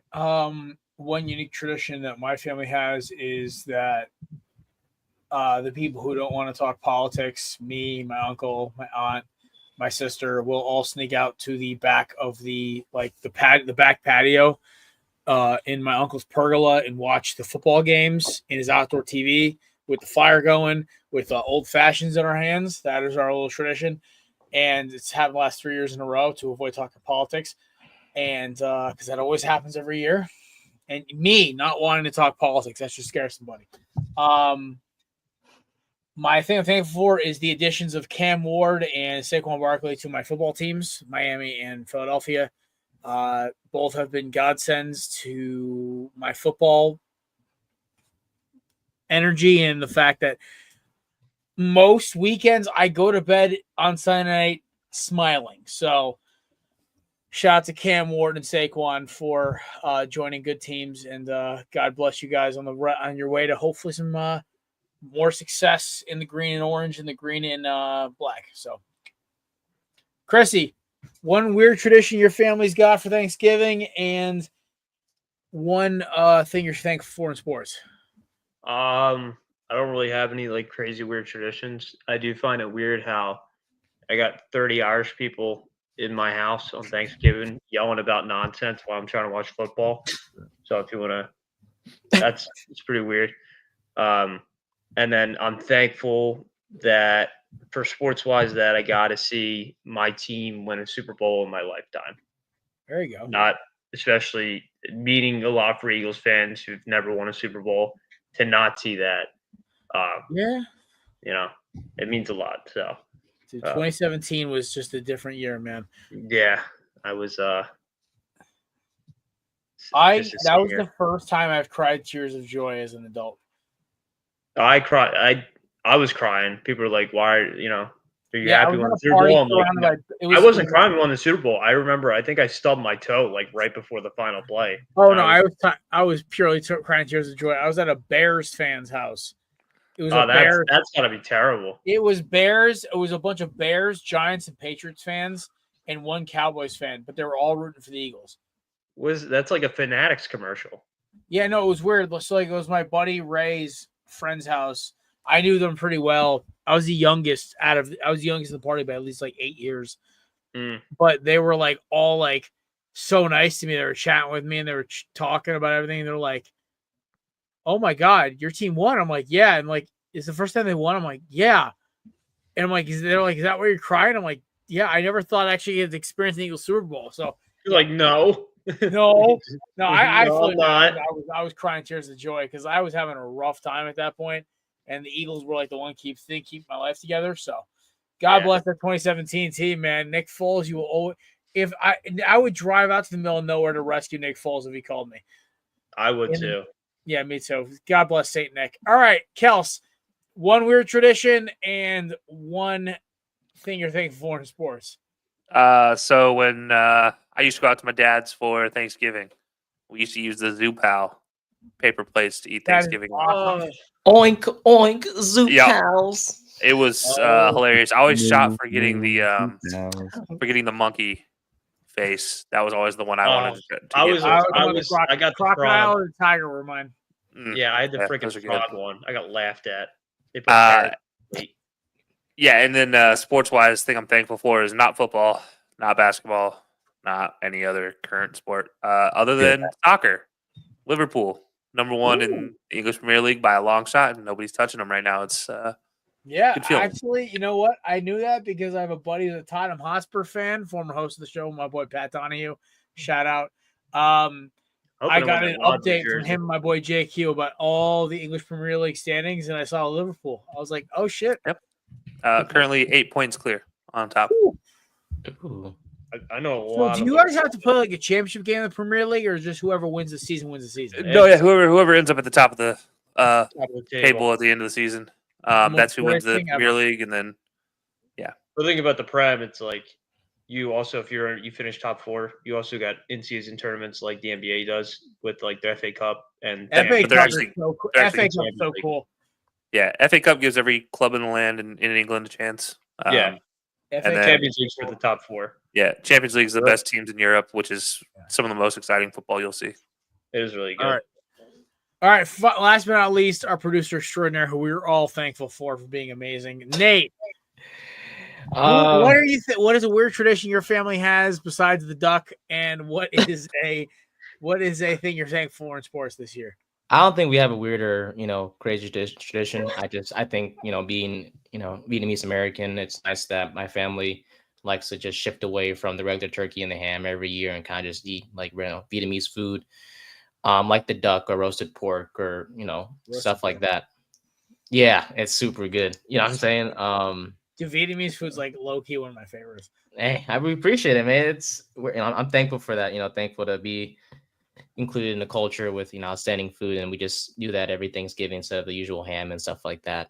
Mm-hmm. In terms of sports, nothing. I will say one thing I'm thankful for is just the podcast for you guys allowing me to be a part of this every week, and then I would also say the college football experience I had for the first time last Saturday, I should say, right? With Cal and Syracuse, first game ever, so I'm thankful for that. But other than that, listen, we'll get payback for you this weekend, all right? We appreciate Cam that. Ward's gonna get payback for you. Hey, tear him up for us, man. Tear him up for us. I'm thankful for Ted Lasso season 4. Me too. Oh, that's right. I'm literally keeping my Apple Plus subscription for that specific reason. All right. Also, Shrinking. I heard it was a very funny show with Harrison Ford and Jason Segel. Shrinking. So I'm gonna watch that this weekend. All All right, gentlemen, ladies, everyone else. That is been the Corner Booth Thanksgiving special. We appreciate you guys for stopping by. Shout out to our sponsors, Canadips, promo code BELLYUP20 for 20% off. SeatGeek, promo code BELLYUP Sports for $20 off your first initial purchase. And Righteous Felon, promo code BELLYUP for 15% off your purchase at checkout. We appreciate all those companies. We appreciate BELLYUP Sports. And we appreciate all of you for stopping by. You can find Kelsey at All Things High-Low Sports. They go live every Wednesday at 8 o'clock. Kelsey, you got to go live this week? Yeah, we got to actually our Thanksgiving draft comes live tomorrow, 8 o'clock. I am looking forward to this. Look forward to me commenting at least once or twice about 5 or 6 beers deep because it'll be. Oh, and don't worry, we went 10 deep. So. Oh, wait. Oh, this is pre-recorded? Yeah. Oh, boo! It's pre-recorded, and because DJ was on a flight, is why it's pre-recorded. He's in Montana. Montucky, yes. Montucky, whatever. Backwards, third over at Red State greatness, whatever. One of the most beautiful states to live in. Oh, no. Listen, like, I honestly am, like, my cousin lives in Montana right now. I'm honestly trying to plot a trip to go see her. Just do it. Anyway, gentlemen, it's been a pleasure as always. Thanksgiving special is here. This show will actually be live on our podcast network feed from Spotify and iTunes, hopefully by end of tonight, barring any issues with our distributor service. That being said, ladies and gentlemen, we appreciate you stopping by. Happy Thanksgiving from all of us at the Korner Podcast. We will see you guys on Monday, I believe December 2nd, for another episode of Pregame. And yeah, that's it. Appreciate you stopping by. Have a happy Thanksgiving and peace.